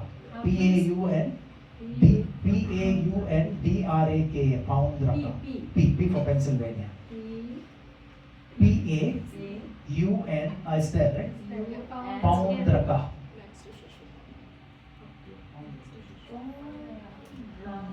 The false Vasudeva. So he had 4 arms, etc. It's not like fake arms. Somehow he had some power, but he claimed to be Lord Krishna. He's telling Lord Krishna, you're fake, I'm original. Right? So Sudarshana Chakra protected Arjuna. So again, I've taken this summary. So take a picture of this. So whenever you're worshipping Sudarshana Chakra, all this can come into play where you will know the glories of Sudarshana Chakra. Showed the way to Lord Krishna and Arjuna by its powerful illumination as they traveled from earth to Vishnu Loka. 10.89. Remember, Lord Vishnu had hidden the 9 sons of the Brahmana. Yes. We covered that in one of the pastimes here, right? So it was completely dark, but then the Sudarshana Chakra created the illumination for them to go in the horses in the chariot of Lord Krishna. Sudarshana Chakra saved the life of Arjuna when it blocked the sun's rays and made it appear like sun has set. Jayadratha's pastime. Yeah. So Sudarshan Chakra can do the opposite. Turn on and be fully illuminated. Now turn it off and cause as though like an eclipse of the sun. So that's the potency of Sudarshan Chakra. Some of the examples, right? So it's the most favored weapon of Lord Vishnu or Lord Krishna. Yeah. Remember as I mentioned, so it's, we can say AK-47 is a favorite weapon of the terrorist, right? So Lord Krishna's favorite weapon is Sudarshan Chakra. Even the club is there. Arrow he uses other weapons, but Sudarshan Chakra is most often used weapon of the Lord. So again and again it is being used. So Sudarshan Chakra protected Ambarish Maharaj during this particular pastime. So I just put everything in this one page. You have the glories of Sudarshan Chakra. Whenever you're praying and worshipping Sudarshan Chakra, keep this one page in mind and remember all these pastimes, so you get the benefit. So this is one mantra we all want to chant. Okay, so Sudarshan Chakra's very, very powerful mantra. It's called the Moola mantra. Can we all chant together? Yeah. Okay, all don't hold back. Chant. We'll chant very slowly so you get the full protection from Sudarshan Chakra. Om Klim Krishnaya Govindaya Gopijana Vallabhaya Paraya Parama Purushaya Paramatmane Parakarma Mantra Yantra Tantra Aushada Astra Sastrani Samhara Mrityor Mochaya Om Namo Bhagavate Mahasudarshanaya Dipre Jwala Parivritaya Sarvadikshobanakaraya Bhat Brahmane Paramajyotishe Sahasrara Bhat Swaha Idam Sudarshanaya Idam Namama. So after Swaha, you always add that in most of the offerings into the fire where you sing Idam Sudarshanaya Idam. This is meant for Sudarshana and not for me. Right? So that's what you say. It's a very, very powerful mantra. So if you are able to take a picture, this will give you all the protection that you need whenever you need, because the mantra, I didn't put the translation here where it is saying karma, mantra, yantra, tantra, aushada. Even if aushada is medicine, right? So even any medicine that you take, this will make it more potent, right? So that's the beauty of Sudarshana. And also we'll chant the Gayatri of Sudarshana. Om Sudarshanaya Vidmahe Chakra Rajaya Dhimahi Tannas Chakra Prachodayat. Mentally you offer Swaha Idam Sudarshanaya Idam Namama. I know we're late, but don't worry, we'll speed through. Give us a few more minutes. But why don't we chant this once more, right? Think of all your family members, any of your forefathers who have passed away. This will, do all the good for all of them. Okay? Om Sudarshanaya Vidmahe Chakra Rajaya Dhimahi Tannas Chakra Prachodayat. Swaha Idam Sudarshanaya Idam Namama. Gayatri ends with that, but then this can always offer mentally, or if you have a fire sacrifice, you can always offer. So the first mantra you can say any time to increase the potency of whatever you take. But when you do the Gayatri? Anytime. Oh. Yeah, Gayatri mantra and this you can chant any number of times. There is no restriction. Anytime you can chant these mantras. Very, very powerful protection. Okay. So, due to the prayers of Ambarish Maharaj, Sudarshan Chakra became peaceful and stopped burning Durvasa Muni. Because he asked for forgiveness, he is protected. Okay? So, prayers from your lips to God's ears, right? So again, it's a personal one, right? So from your lips to God's ears. In the Kaliya pastime, the Nagapatnis, the wives of Kaliya, they offered 14 wonderful prayers. So I again put all this so that you can take a picture or you can make a note of it. Because if you get a chance, if you can just read that from 10th canto, 16th chapter, 39 to 52 verses, right? Just read those, right? You get all the benefits, wonderful prayers, and see whether this PTFR is being followed there, right? Praise the Lord, etc. So, and then because of their wonderful prayers to Lord Krishna, Kaliya's life was spared. Gajendra pastime I already mentioned, right? So wonderful prayers of Gajendra in that extreme condition. He chanted all this when he was a king in the previous life. Lord Vishnu did not appear. But when in this trying circumstance with the heartfelt prayers, he chanted and then Lord appeared. Ambarish pastime as well. So again, the significance of prayers and the positive outcome of it are shown in this Kaliya's pastime, in the 10th canto, 16th chapter, in the 8th canto, 3rd chapter, Gajendra's pastime, and in Ambarish Maharaj's pastime. That's the advantage that I see when we have these Srimad Bhagavatam sessions, because directly you will not, when you're reading the pastime, you won't have this correlation to other similar pastimes where you can connect it like a nice garland, and it's a subliminal persuasion of memorizing some verses. Okay? So just as fire burns dry grass, so the Lord's mercy invoked through prayer burns away even the strongest karmic reactions. So again, we need to remember one thing. Oh, I may have committed many sins in the past and those reactions are waiting to come upon me. No, the prayers are more powerful than the sins that are waiting to manifest. So remember, otherwise what's the point of all these prayers, right? Mantras and prayers. So does not matter whatever was supposed to be happening, it will not happen because of the prayers that you're chanting sincerely. Yes? Is it important to know the meanings of these prayers in the language you can understand, or can you just say in Sanskrit and it evokes some sort of... So without the meaning, right? Yeah, with it. So again, it is said the Vedic mantras, the sound itself is as powerful as the meaning that you may not even know. So it is said the sound itself will do what it's supposed to, whether we know the medicinal impact of what is within aspirin or not. Oh, how much of this percentage of this, we don't know that, right? Even without knowing that, when you take it, it still has its impact, right? So when you take aspirin, Tylenol, etc. So whether we know the meaning or not, ideally, we want to know the meaning, right? So Bhagavad Gita is fairly easy because of Prabhupada's translation, purport, etc. It's fairly easy, right? But the problem with the Vedic mantras are there is that for each word, it is said there are at least 10 to 12 different meanings, right? So when it says Shatamanam bhavati shatayur satendriya ayush evendriya pratitishthati, right? So Shatamanam bhavati, so live for 100 years with all your indriyas, with all your sense organs, working for 100 years, and then you will have all the riches and everything go, horses.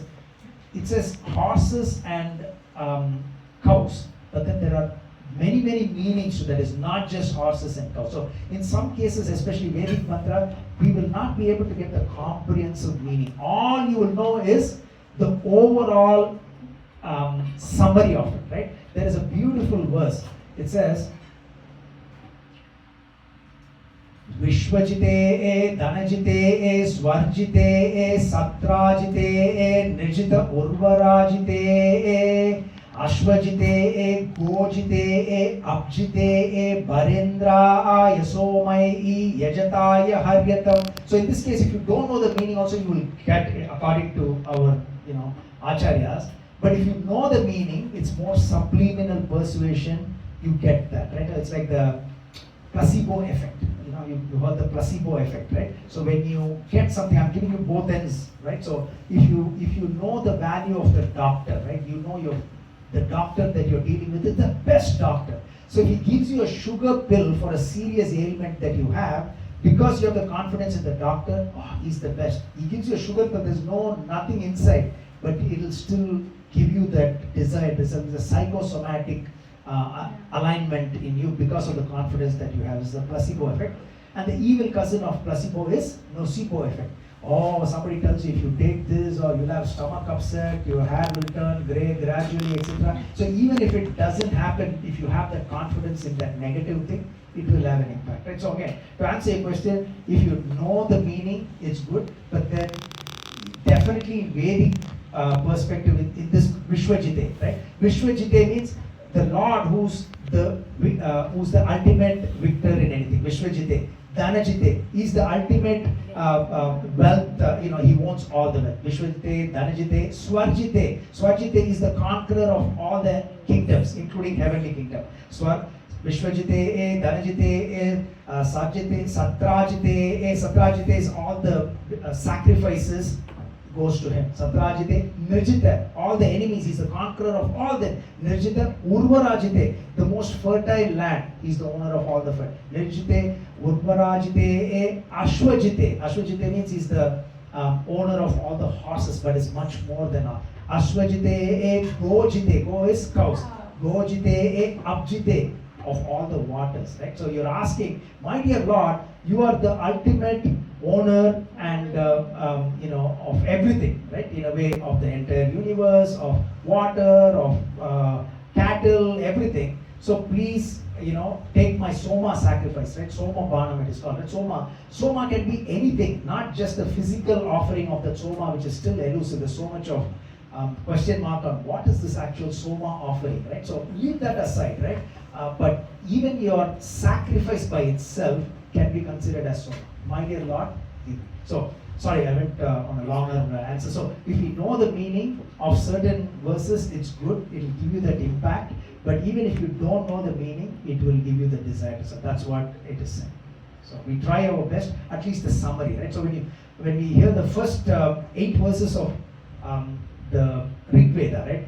Agnini, Ile, Purohita, Yagyasadeva, Pridvijam, Otaharam, Ratan, keep going on, where it is said, Agni, please protect me, please give me all the wealth. So in this case, it's given by Krishna. So it's not like feel guilty that you're asking something. It's given by Krishna for our benefit, right? So word by word, you may not be able to do justice for every word, but overall, this is for Agni. Agni doesn't, so Agni can see everywhere. That's one of the meanings in this, right? Because fire is there, we can only see in the front, we don't know what is happening in the front. Fire can see 360 degrees, right? So it says, Agni, you're able to see, take me like a captain who can take me across this boat of material ocean, right? So that's what is this first 8 verses. So we try our level best to at least know the summary of it.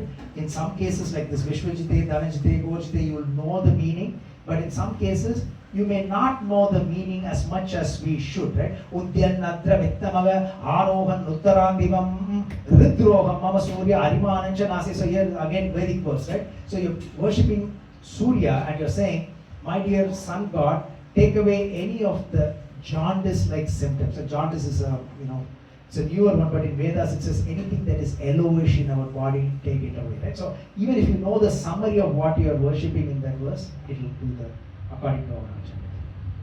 Okay. So Durvasa Muni was a great mystic himself. He can create demon from his hair, but a devotee can protect him from this. He could not protect himself. Only a devotee could protect him. Okay. So Durvasa Muni was freed from the fire of Sudarshan Chakra and praised the qualities of Ambarish Maharaj, and he offered him benediction for saving his life as well. So Ambarish Maharaj then fell at Durvasa Muni's lotus feet and then fed Durvasa Muni sumptuously, because what was missing 1 year ago, the closed loop circle is completed after 1 year. So much lessons to be learned. For us, lessons to be learned, but more than us, Durvasa Muni had a good lesson to be learned here. The preaching was given to him directly by Lord Vishnu. Your forgiveness can be given only by the person who you offended, right? So Durvasa Muni said Ambarish Maharaj was the most exalted devotee. His house at 360 degrees, right? Before he said you're not a devotee, he was cursing him before he actually pulled that hair and created it. Now he's saying you're the most exalted devotee because Lord Vishnu knows about Ambarish Maharaj, right? He says he's a great devotee. Go and ask for forgiveness. So when Durvasa Muni was released from the fire of Sudarshan Chakra, Ambarish understood it's by the grace of the Lord. He himself was powerful but did not take any credit for everything that was completed by them. So this is important, right? Sometimes when something happens to us, somebody comes to kick us, okay? I'm just giving an example. Somebody comes to kick us and he falls down and we laugh, oh, you fell down. And we may think that we are so powerful that because of us he fell down, right? So here, Ambarish Maharaj is entitled to think he's such a great person because the person who wanted to kill him actually went through all this problem and God himself recognized him. So he can be proud of what ego could be impacting him, but no. He knew that everything was done by the mercy of the Lord and the ego did not go to him. So that's very important. So due to his devotional service, he realized the threefold absolute truth. There is impersonal effulgence, localized supreme soul, super soul, personal form of the Lord, etc. And did not desire to live with material things, and he retired from active life. Right. So this is after the pastime. So here, this is the benediction that Prabhu already read for both of us, right? So this is for all of us, the two benedictions. So this is for the second part and the third part of this pastime. Okay? So we'll quickly go through the chronological sequence of this pastime. So everybody okay? So we went through a lot. This is a fascinating pastime. So we'll quickly go through a linear summary from north to south. Okay? Very quickly. So it's a concise recap to ensure clear registration of the pastime. Ready? Fasten your seatbelts. We'll go very quickly here. So, cheated by brothers. So Nabaga's brothers denied him the property and deceived him. The father's guidance was, don't worry, you will get more wealth by helping the sages complete their sacrifice.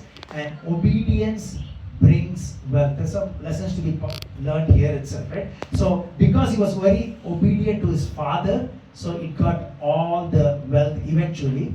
But before that, Lord Shiva says, no, this is all mine. And he doesn't dispute that. He goes to the father, and the father says, yeah, everything, the true owner is Lord Shiva, and the respect for Lord Shiva is given, and gift of knowledge and wealth is given by Lord Shiva to Nabaga, and the benediction is also there. Just such a small pastime, but heavy duty benefit is there for us, just with this first part of the pastime. Then the second and the third part of the pastime, Ambarish Maharaj's renunciation, right? So he had so much of opulence, but he considered everything to be as insignificant as a stone, and life of a pure devotion. So he engaged all his senses. That one page full of, he used his mind for meditation, hands for washing the deities, legs to walk to the temple, etc. So life of pure devotion, devotion in leadership, right? So he was taking guidance from the Brahmins, and sacrifices he did to please the Lord, and he gave immense wealth to the Brahmanas. Again, another lesson to be learned. Is it good to hold on to a lot of money, or let it go like, otherwise it will be like blood clot, right? You can think of I know now we are using plastics, not much of currency, but if you think of a currency, how many hands would have touched $100 bill, $5 bill, right? Goes from one person to another person.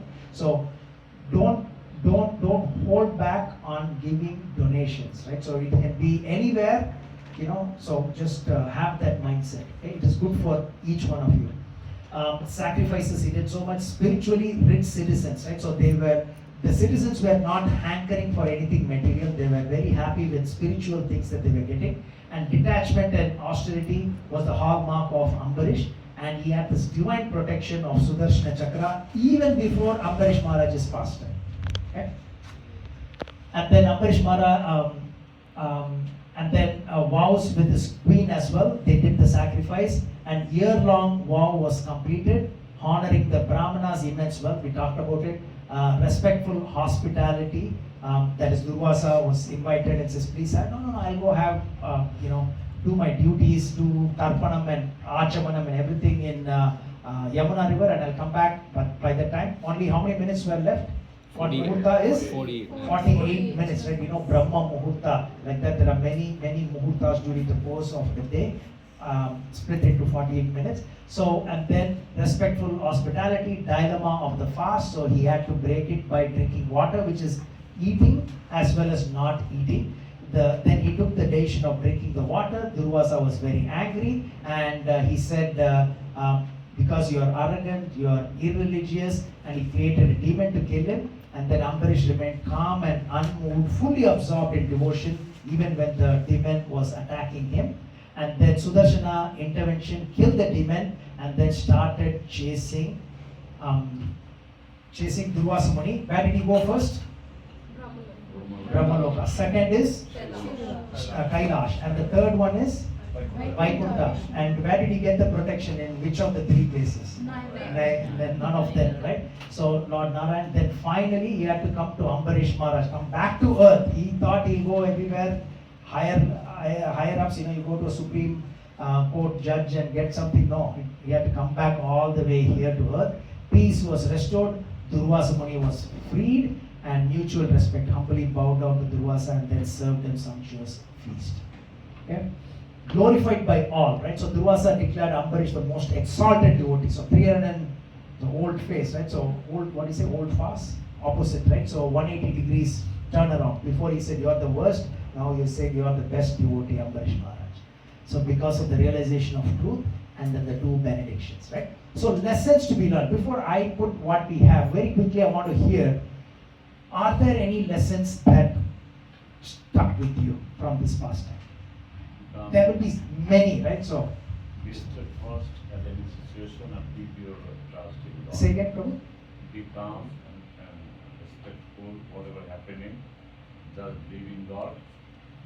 Yeah, very good point. So, everything will happen for good eventually, right? So don't get angry when something seems to be going against us for good reasons, right? So in this case, he is entitled to be angry because he did what his father said. He got the money, and then somebody comes from nowhere and he says, by the way, that money belongs to me, not to you. So he's entitled to become angry, but that was a test. He passed the test. And when this demon was attacking him, he was having complete faith in the Lord. He was calm, equipoised as well. So many, your statement is very good because there are more than one instance in this pastime where what you're saying applies. And also I like to add that the calmness is more powerful than talking. Then, Than fighting. Fight. Someone else. True. Very powerful. Very good point. Be obedient. Be obedient to, can you give some explanation? Then he was obedient to his father. Obedient to the father, yeah, very good. So he completely respected his father. First, when the father said, hey, your brothers are cheating you, okay, he took that. Then he said, don't worry, whatever they owe you, they cheated you, but you will get much more because he's able to, prognosticate what is going to happen in the future. And then he listened to his father and he got all the wealth from the sages. But then when this black man from north had come and said everything belongs to me, he did not fight with him. And when they agreed to go back to the father to get that, and the father said, yeah, everything belongs to this black person. He obediently agreed. And then eventually he got the blessings of Lord Shiva. Father and son saw Lord Shiva, and Lord Shiva gave spiritual knowledge and also all the wealth. So again, obedient, very good. That's very important. So old people are very powerful. Okay, coming back to it. So remember, anybody who's coming from Markham area. Something else to learn is surrender to all the occurrences that come into your existence and be unattached to the dualities of both. Yes, dualities of both, right? So very good point. So I can think of when Ambarish Maharaj is, in this particular pastime, he was such a great king, and from his standpoint, he's entitled to be angry. What is the sage? I'm giving him respect and say, come and eat. He says, no, I want to go to Yamuna. And he knows this Ekadasi fast time is ending. He's a great sage. And for such a small infraction, if you call it as infraction for drinking the water, and the punishment is lopsided, I deserve to be killed for drinking water. What did I do? Right? So he's entitled. So he was sort of calm. He did not react. And then later on, when Durvasa went through all this hardship, he could easily think that I'm such a great devotee because of my power. This great sage had to go through all this problem. So I'm such a great person. Powerful. He did not think about that. Yeah, and also because of his intention of drinking that water, his intention was not bad.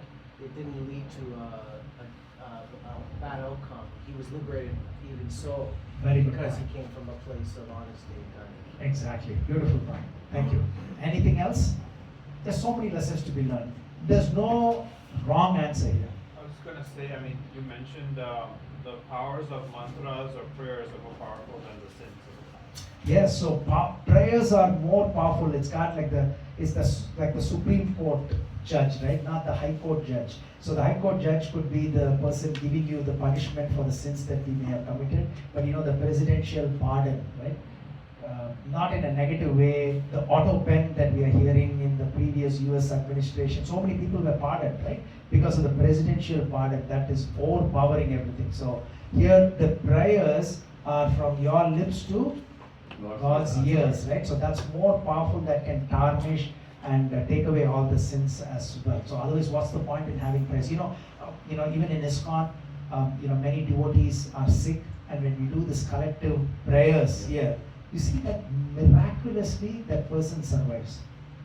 Govinda Das also will agree to that, right? So we all, Prabhu had a fall here many years ago, if you remember. Very, Prabhu was in dangerous condition, right? So everybody, about 60 devotees were here. Devita Prabhu, remember that? Yes, We yes. put Prabhu's picture here. He was in the hospital, right? How did he meet with that accident? Anybody remembers? Yeah. Right here, he was doing service on a Saturday, in a ladder, and then he fell down. Very bad, like life-threatening accident that he had. Everybody chanted it. That's one of the examples, right? So we know many other devotees, when we chant, it just changes things, right? So again, the prayers are very important. Anything else? Quickly, any other lessons to be learned? Forgiveness. Forgiveness, yes, forgiveness. Two ways. One is, if we offend somebody, let's not think, oh, prayer is that which will do. So prayer is, in this case, the prayer will give you the intelligence to go and ask for forgiveness to the person who we offended. So again, undoing that, balancing that back with the person who we offended is the mercy before the Lord's mercy comes into play. So again, forgiveness, asking for forgiveness and also forgiving. So Ambarish Maharaj didn't say, you deserve Durvasa Muni. You wanted to kill me for no fault of mine. I'm not going to forgive you. He could have said it too, even though Lord Vishnu said, go ask for forgiveness. He could have said, I refuse to forgive you. No, he forgive. So again, forgiveness two ways, right? Very good point. One thing that comes to my mind is strength to endure. Like he had a very strong sense of endurance, I think, right? To tolerate the... Yes, very good point. Yeah, so the endurance and tolerance of Ambarish Maharaj, right? And I mean, even Durvasa Muni was tolerating this heat, for such a long period of time, 1 year, just following him like a rear view mirror. You see some police following you, right? Driving in this blue and red light, right? So this unbelievable heat of Sudarshan Chakra was there, but more endurance was Ambarish Maharaj, right? So he did not have to go through that, but he did, and he was tolerating all of that. Very strong. Okay, so let's see, right? So embracing lessons with a positive attitude. Let's quickly go through this. Endurance. There you go. Endurance brings divine reward. Nabaga bore injustice without resentment and was blessed with Lord Shiva's vision and wealth, right? So that's one example. Simple advice, timeless treasure. So his father's guidance twice blessed him with prosperity and realization. How twice? Ambarish Maharaj's father. Why twice? First of the wealth and then of Lord Shiva. The father is Nabaga. Nabaga's First time when father. he instructed him to recite those two verses. The two slokas, and then he said, nothing belongs to you, it belongs to this. Both of them were accepted by him. Very good point. Wealth blessed by saints and by Lord Shiva. So it's double blessing, right? So the saints gave him, and then slightly momentarily he was about to lose it to Lord Shiva, and then Lord Shiva gave it back. So it's double blessing of the wealth, right? And that's why Ambarish Maharaj is ruling the world. You see, all that happened before. Power of memorized prayers, we talked about this, right? So let's try to sacred hymns benefit both self and others across lifetimes.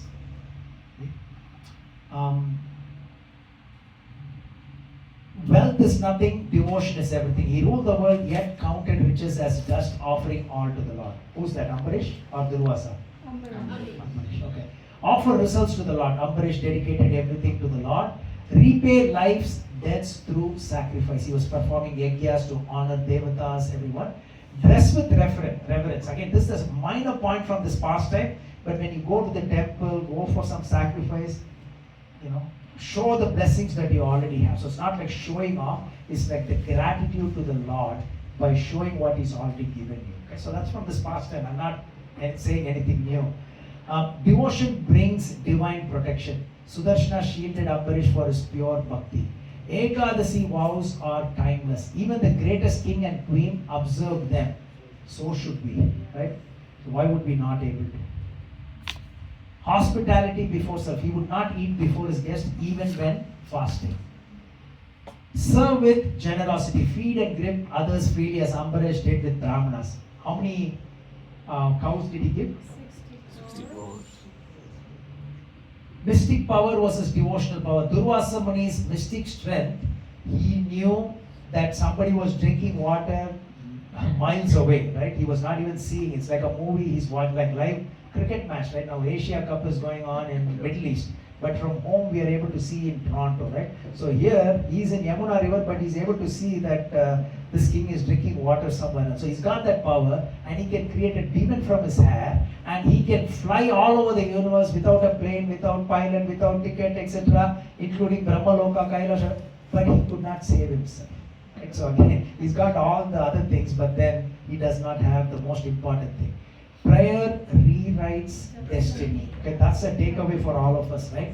Karma may dictate, but sincere prayer draws mercy that changes fate. It changes fate. Okay, Narshima prayers when we do, so somebody is guaranteed to meet with an accident. You chant this Narshima mantra prayer sincerely, the protection will be there. Okay? Devotees fear nothing. He stood unmoved before the fiery demon. Lord's weapon surpasses all, right? So the demon died before the Sudarshan Chakra. Anger will always boomerang. Okay? So Durvasa's wrath returned to threaten him, showing how anger destroys its source. Okay? So again, very important lessons to be. Yes. One thing also is ego. There's Durvasa Muni's ego destroyed. It got completely destroyed, right? So Durvasa Muni, yeah, very good point. So if we don't nullify or control our ego, we will be forced by nature in a very bad way. So this is a very embarrassing way, but again it's a pastime, right? So it's a very embarrassing way. So Durvasa Muni, you think even after this he would have felt good? No, he went through so much of embarrassment in one way, right? Coming and falling, such a great person, he had to fall in the king. It doesn't talk about that, but again, from our perspective, it's very forceful, embarrassing lessons learned from Durvasa Muni. Right? It was not a nice thing where nobody saw it. Now we're still talking about this embarrassing event after millions of years, right? So again, yeah, so either we control our ego or nature will force our ego to be controlled. So which one is better? Divine pardon follows human pardon. Okay, very important. Divine pardon follows human pardon. Only when Ambarish forgave did Sudarshana Chakra relent. Divine pardon follows human pardon. Okay? The Lord's justice, none, that is not Brahma, not Shiva, could save Durvasa. Only forgiveness from the wronged person can. Okay? So I'm just bringing this from a few angles. So God forgiveness again occurs only after human forgiveness. So from another perspective. Okay? Prayer appeals to the judge. Okay? That's why it's so powerful, right? So karma writes the law, but prayer reaches the Lord, ultimate judge. Ambarish's prayers saved Durvasa. Ambarish's humility, though empowered, he took no credit, seeing all as Lord's doing. He did not feel good that he's so powerful. God had already given him Sudarshan Chakra. No. Steadfast in trials. I think that's similar to what you're saying, right? Ambarish accepted unjust anger calmly, staying fixed in devotion and surrender. Okay, sorry we went a little longer. I sincerely apologize. Another 5 minutes and we are done. Okay? Yeah, it's so much of lessons to be learned, right? So sorry about that. I know your patience. You're giving it back to Krishna. So forgive me before we go through this quiz together. Okay? So.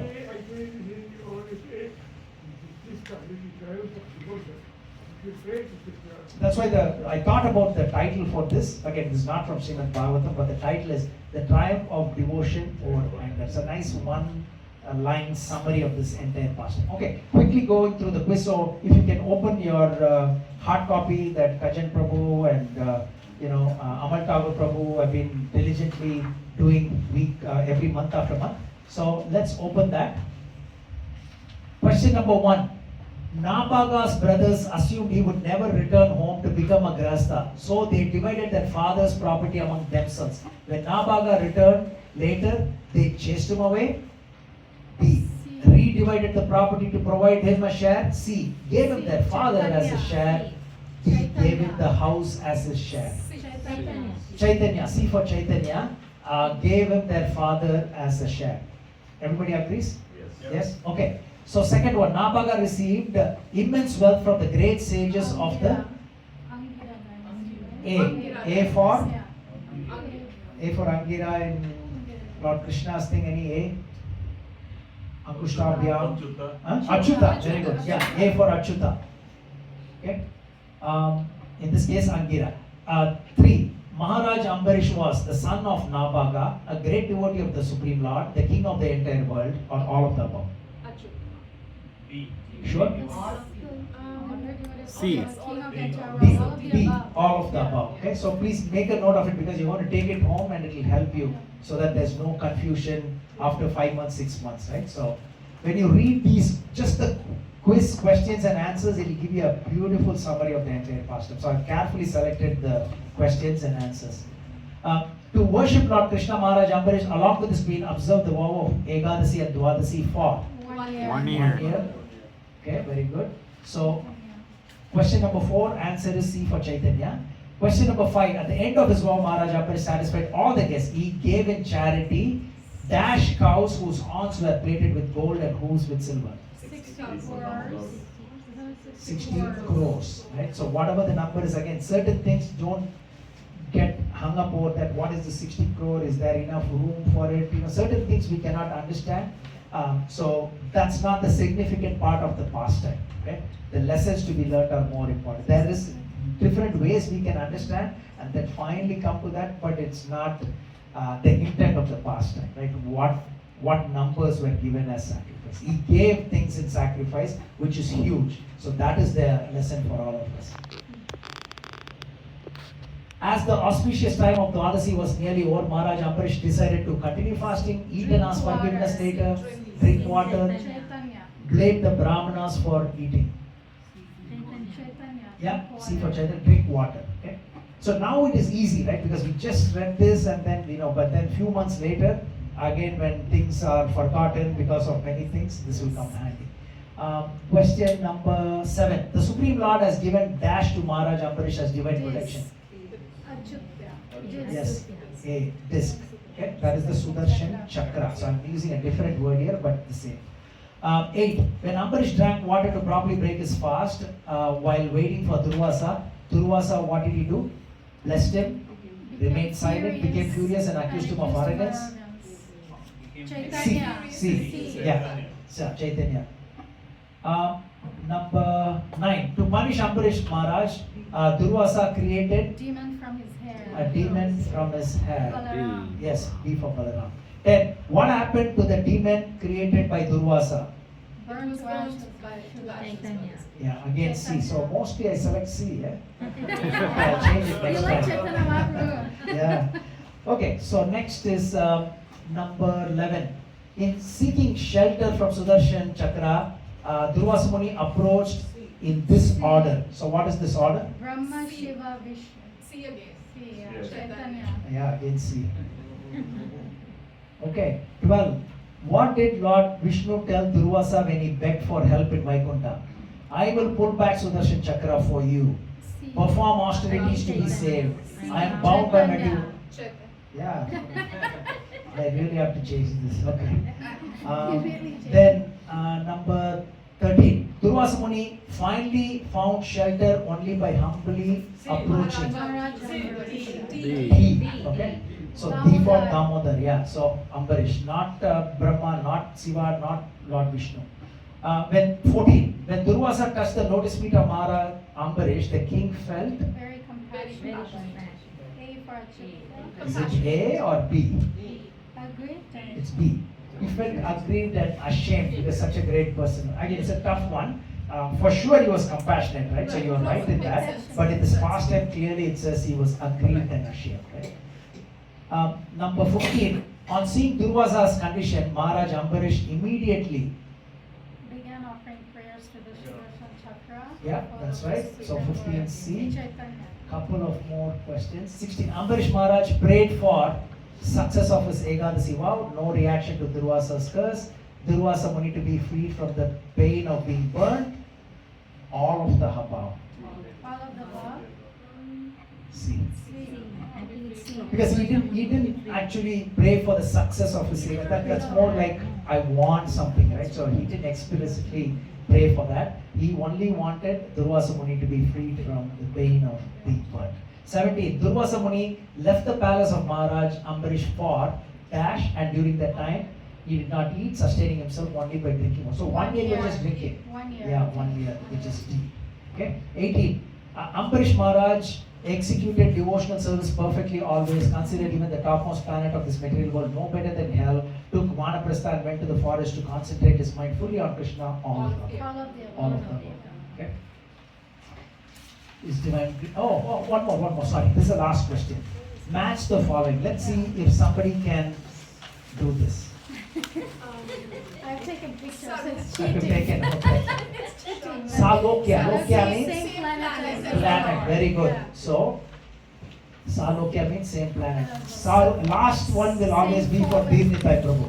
The toughest one will keep it for Deenitai Prabhu. Second one, Sarukya, Same form as the Lord. same form as the Lord. Yeah. Samipya, Close association. close association of the Lord. Sasti means is the same. Sharing the Sharing the wealth. opulence. The toughest one to Deenitai Prabhu. Prabhu, can you try to answer this, Prabhu?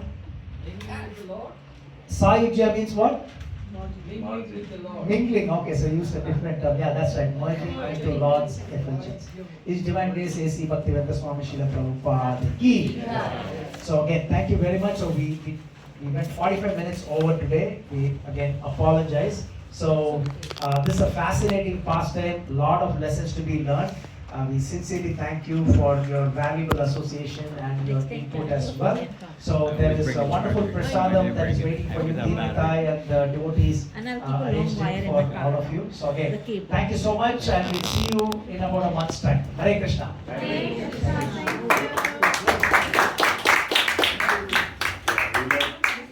like to thank you both. I know that you just came from